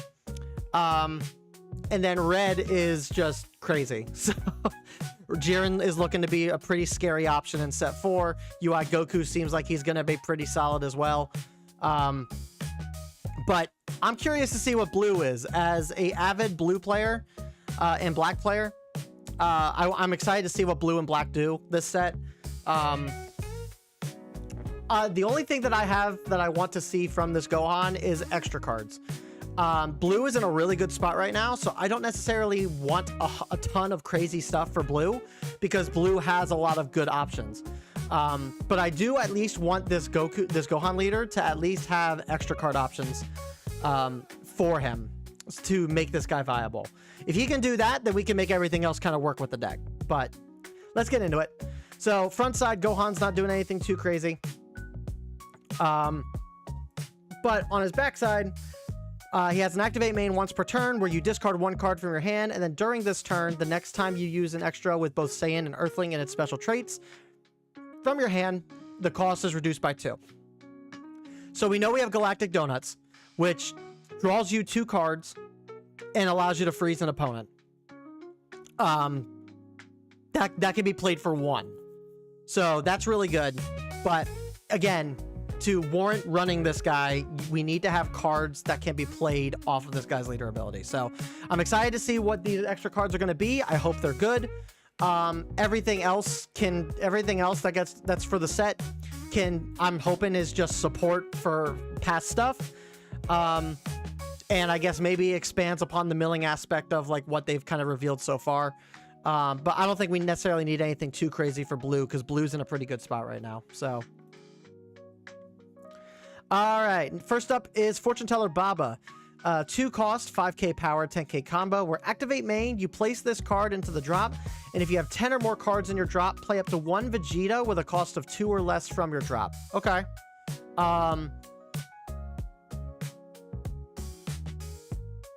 So it has to be Vegeta. So I'm guessing there's a 2-cost Vegeta in this deck that we haven't seen yet. We'll have to see. Depending on what this does, well, it might be good. But it's playing from drop, which I think is good. So you're basically playing this to swap this out. To then play the 2-cost. We'll see. Then we have a 1-cost Kibito. 1 cost, 5,000 power, 10k combo. On play, you place the top 3 cards of your deck into the owner's drop. Okay, so here's some mill support. Now,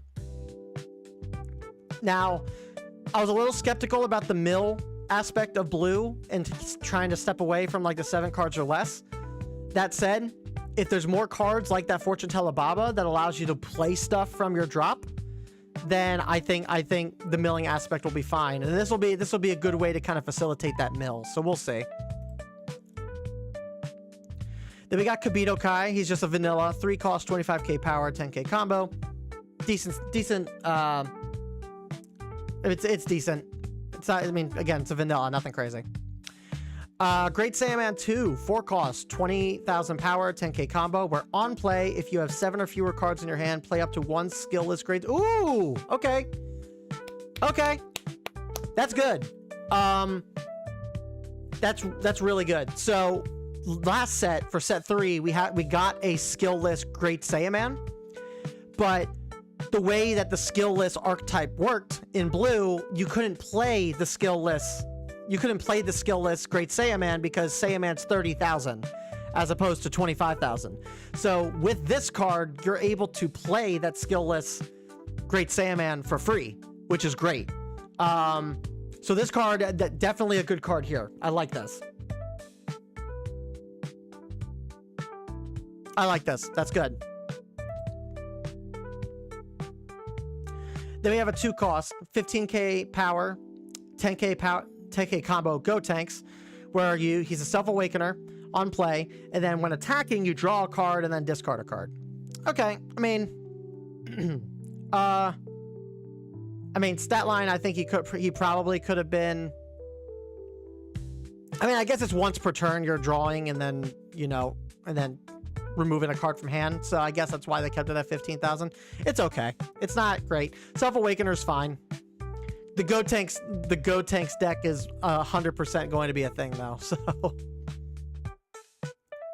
then we have the 3 cost Gotenks, 20k power, 10k combo. Activate main, you place this card into its owner's drop, and if you have 10 or more cards in your drop, you play up to 1 Sud Goten with a cost of 2 or less, and 1 Trunks Youth with a cost of 2 or less from your drop in rest mode.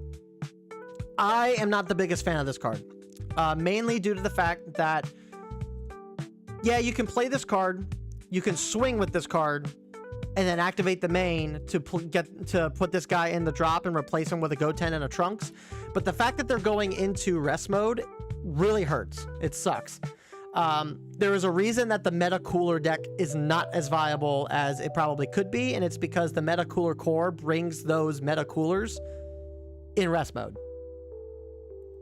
If they didn't bring them in rest mode, then it would be better. But they don't. So, and there's a lot of people that are turned off from the Cooler deck and Meta Cooler in general because of that. So, this basically is just the Gotenks version of the Gotenks version of the Meta Cooler core, and I'm just not a fan of it personally. I would much rather play the 3 cost Gotenks that'll let you play a 4 cost in rest mode to get a Trunks and Goten back to hand. That's the tech that I would rather be running rather than this, personally. Whoops.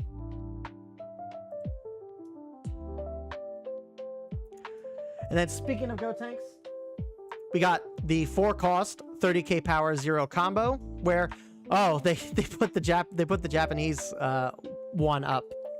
That's an error. Permanent skill, if you have 10 or more cards in your drop, this card gets 5,000 power. And then on play, place up to 2 cards from your deck into their owner's drop.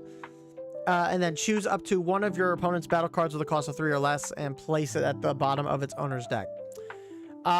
Again, we got some cost reduction stuff that can make a 4 cost a 3 cost. So this isn't like the biggest deal. You have to set this up at a later turn rather than on your on your turn 4, which sucks.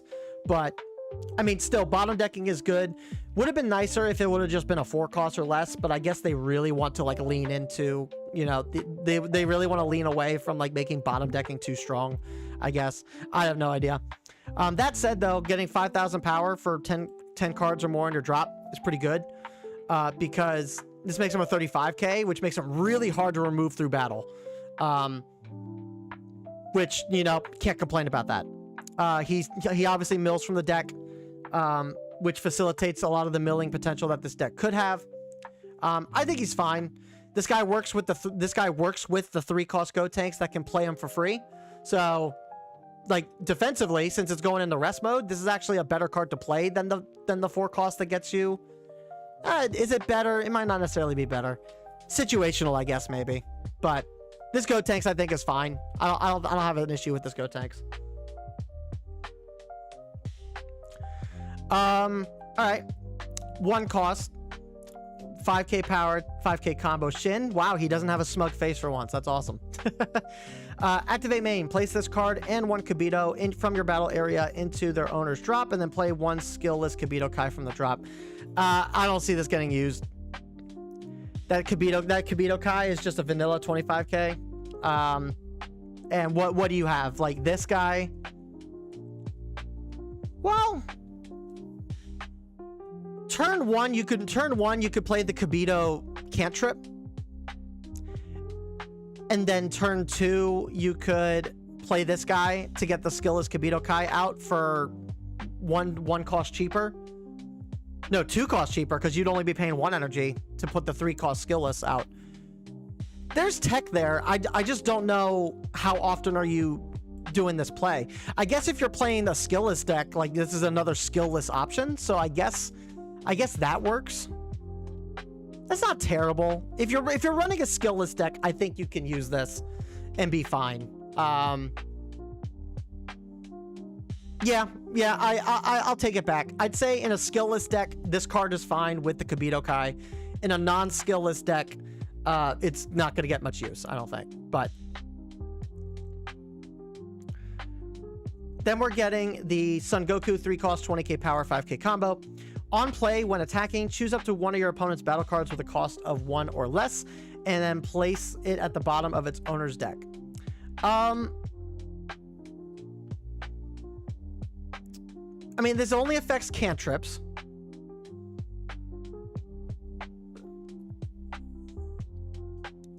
I don't know.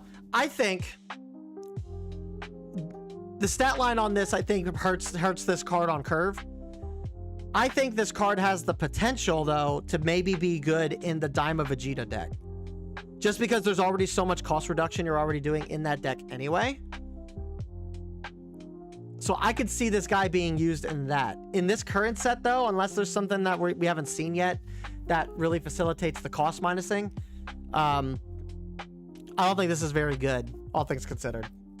But maybe in the Daima Vegeta deck, I could see some use for it.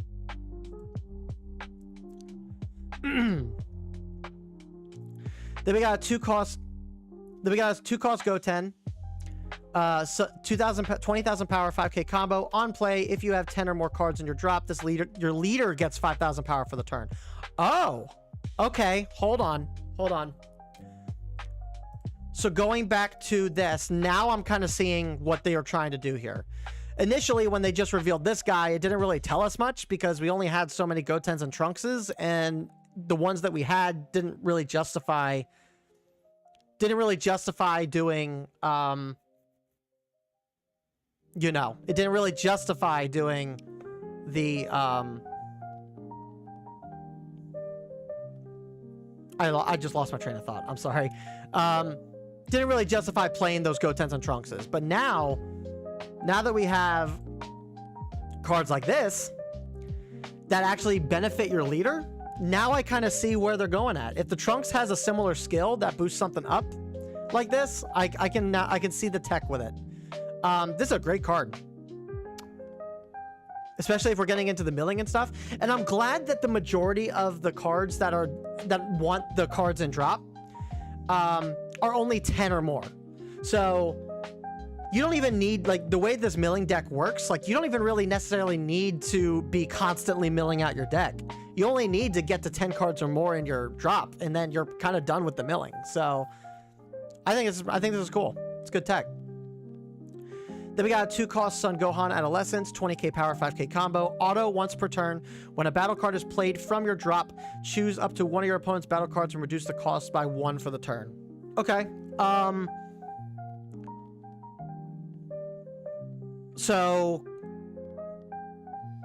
this works with the milling stuff. This can work with the Baba, who plays from drop. This can work with the Gotenks, who plays from drop.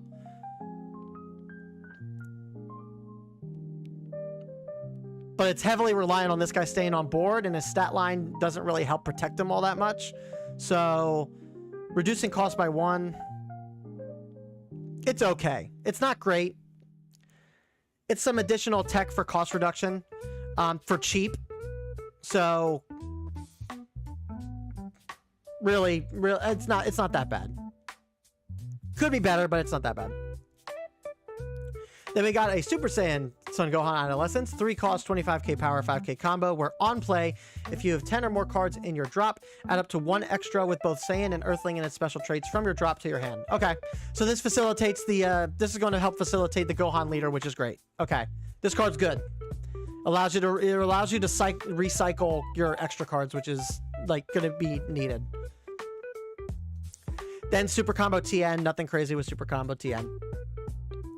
Then we got Trunks Youth, 2 cost, 20k power, 5k combo. On play, if you have 10 or more cards in your drop, choose up to 1 of your opponent's battle cards with a cost of 3 or less and return it to the it's to the hand.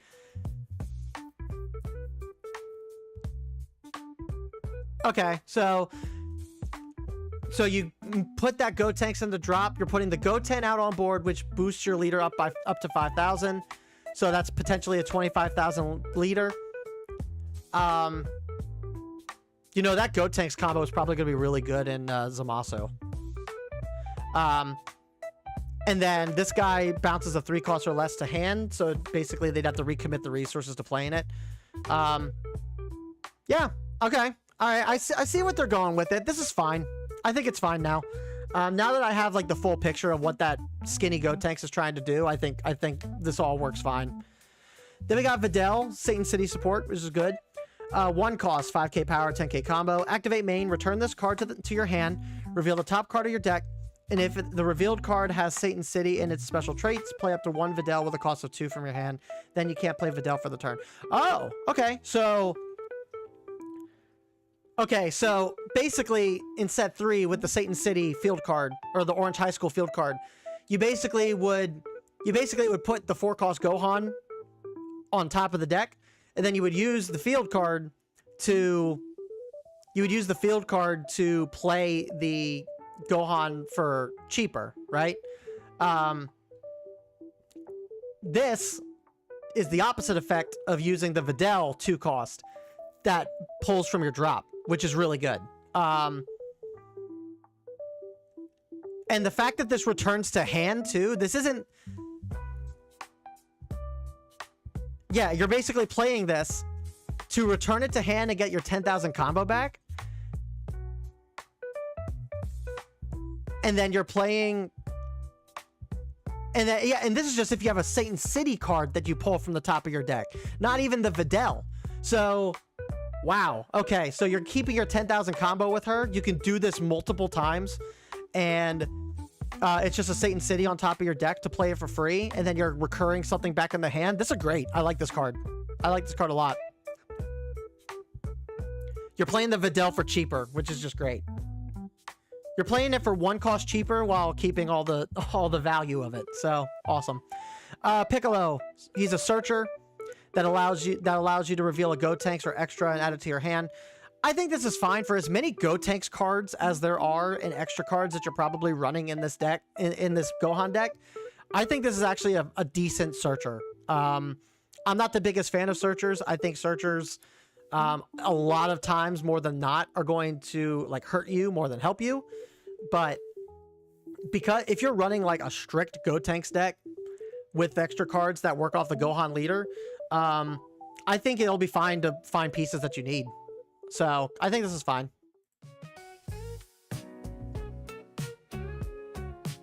Still no 2 cost Vegeta, though. So, I'm curious where he's at. Alright, then we got Bulma Mini Daima. 2 cost, 5k power, 10k combo. On play, she's a Self-Awakener, and then if you have 7 or fewer cards in your hand, draw 1 card. I think this is okay. It's fine. He's not anything crazy. She's not anything crazy. you're basically replacing her in hand and then taking a card from life to hand to get to net +1. For 2 costs, I think that sucks, but I understand why they made her 2 costs. That said, I don't know where I would necessarily run her. Probably would run her in the Daima Vegeta deck over like anything else, but I mean, she's okay. Nothing crazy. Here's the 2 cost Vegeta. Okay. So 2 costs, 10k power, 10k combo, permanent skill. On your turn, if you have 10 or more cards in your drop, this card gets 15,000 power. So 2 costs for 25k. That's not bad. And then on play, place the top of your deck into the owner's drop. Only the top card. Okay. So because you're milling cards from your deck, you're not always going to be able to pull the stuff that you need into hand, right? So that's why the Fortune Teller Baba exists, because the Fortune Teller Baba exists to allow you to play this guy that you may not necessarily be able to get into hand, right? So Baba is your extra means of paying 2 energy to play the 2 costs from drop. That's all the Baba is designed to do. She is there to facilitate the mill when you're not able to pull this guy normally. By itself, this guy is pretty good. Like, again, 2 cost, 25k power if you have 10 cards in your drop. And then again, the Baba can play this guy for free because you already paid the 2 cost energy, so it's like playing this guy, but you're just swapping cards. And there's always that possibility too that like you're at 10 cards in your drop, and swapping the Baba for this guy into your drop keeps you at that 10, so it helps you in that regard. I think the Baba Vegeta combo here I think is fine. I don't think it's all that bad. It's a 10k combo in hand too, so if you do pull this guy and you don't play him, he's like a really good combo card. I think this is fine. I think it works. Then we got the Daima Mini, 2 costs, 15k power, 10k combo. Permanent skill on your turn. If you have 7 or fewer cards in your hand, this card gets 5,000 power. And then when attacking, choose up to one of your opponent's battle cards and reduce its cost by 2 for the turn. I think just like the Daima Vegeta, this guy's going to be included in every single blue deck. Just minusing something by 2, no conditions. And on your turn, if you have that 7 or less, he's a 20k swinger for 2. 10k combo, great card. Great card. No complaints from me. And then that's the alt art. We gotta start pushing through this. We got another Vegito card, 4 costs, 15k power, 10k combo. Activate main, 2 costs. You gotta pay 2. Discard a card from your hand and place this card into its owner's drop.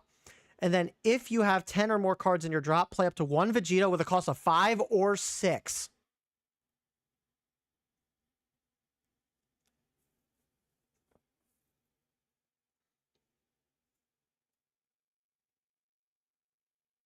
I don't like it. I don't like it. You are heavily reliant on the milling to be at 10 cards or more. Oh, but it's from your drop, though. Hold on. So, okay, if it's from your drop, that's not bad. I thought it was like from hand initially. I misread that. So, but it's extremely costly. So, you're paying 4. You're maybe swinging and comboing.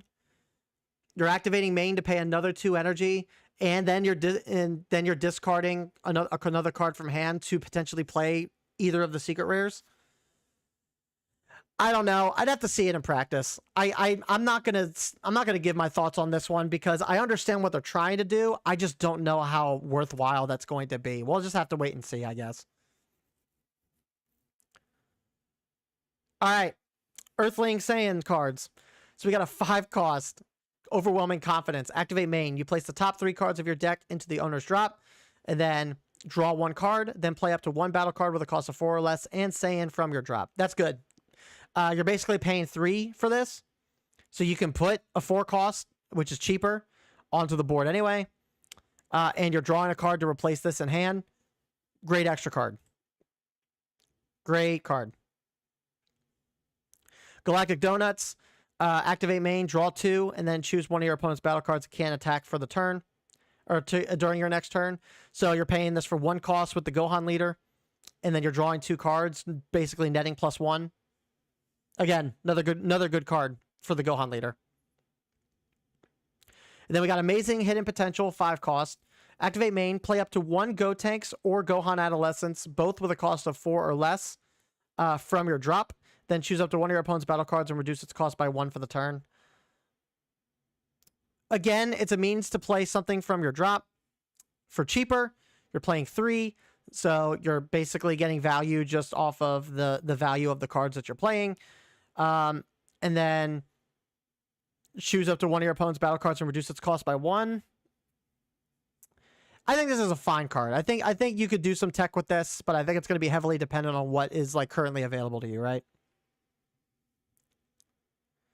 Then we got another one, Legend of the Strongest Sword, 1 cost. Field. Okay, it's a field. Activate battle once per turn. Discard 1 extra from your hand, and then your Son Adolescents Gohans in a battle get 10,000 power for the turn. That's not bad for a 1 cost. For a 1 cost, that's not bad. And it's once per turn. But you have to discard an extra, which we have means of getting extras back. So yeah, I mean, that's not bad. All right, and then we got the secret rare Vegito. All right, so we got to blitz through this quick because I gotta get ready to I gotta get ready for work soon. But we got the secret rare Goat Vegito, 6 cost, 40k power, 0 combo. Permanent skill, you do not lose the game even if you have 0 cards in your deck. And if you have 0 cards in your deck, he gets 10,000 power. And then activate main once per turn. Switch this card to active mode, then choose up to 1 card with your in your opponent's battle area, return it to the hand. Then place the top 5 cards of your deck into your owner's drop. So the permanent skill is a secondary condition. If you meet that condition, it's additional effects. That's how I look at this card. You're not always going to be at 0 cards, but on the off chance that you are, you're at least protected from losing the game, and he gets a little bit stronger by doing so. That's fine. The activate main, though, is pretty good because he's a 40k double swinger. You're bouncing a card to your opponent's hand and with no restriction. It's any card.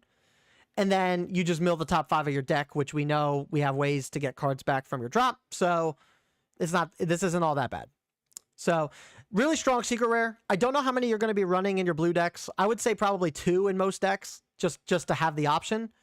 But I would maybe argue that.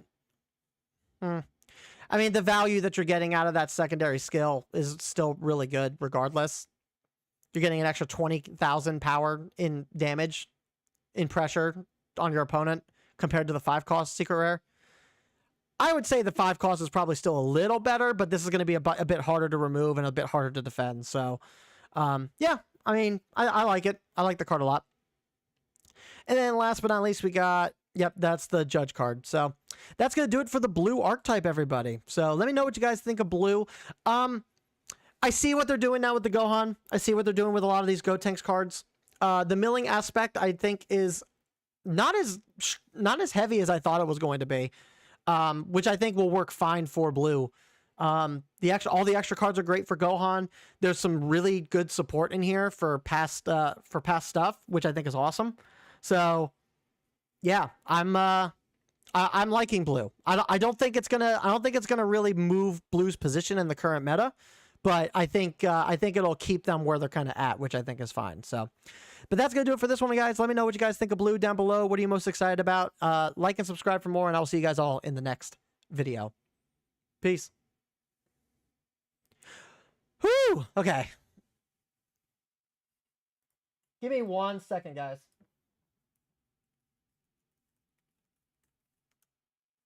I got to get ready to get off here. Maybe we'll come back and we'll do the rest on a stream later tonight.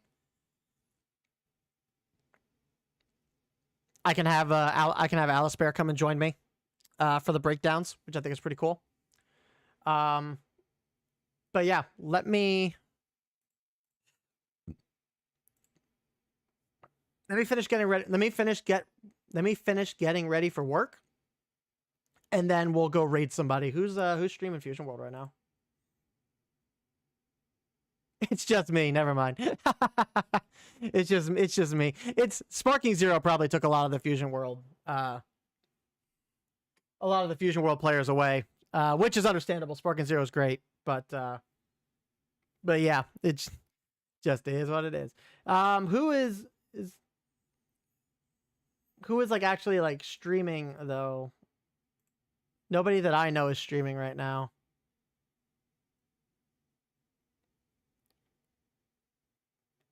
Like if Tarmo Tim was streaming or something, I would go over and raid them. But yeah, unfortunately, it's just us in the channel right now, so it just kind of is what it is.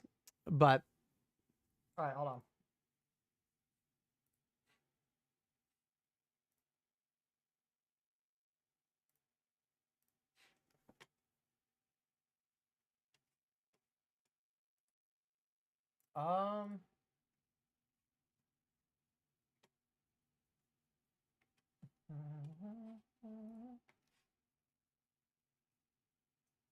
All right.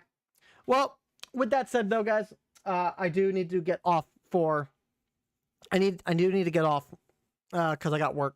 But thank you guys so much for hanging out with us this morning. I'm sorry we didn't get through all the reveals, but I did want to at least get through some of them. Had I known that they would have released at the time that they did, I probably would have gotten on a little sooner to maybe be able to go through it all. But unfortunately, that's just not the case. So, but thank you guys all for hanging out with us this morning. I do greatly appreciate you all. We will probably return tonight and actually go over the rest of the reveals and kind of go from there. And probably more people will be on too, so we can see what all your reactions and stuff are. But yeah, so thank you guys again for the love and support as always. You guys are awesome. We will be back later on tonight and this weekend for Fusion World stuff. Until then, I will see you guys all in the next live stream. Have a good rest of your day. Happy Friday.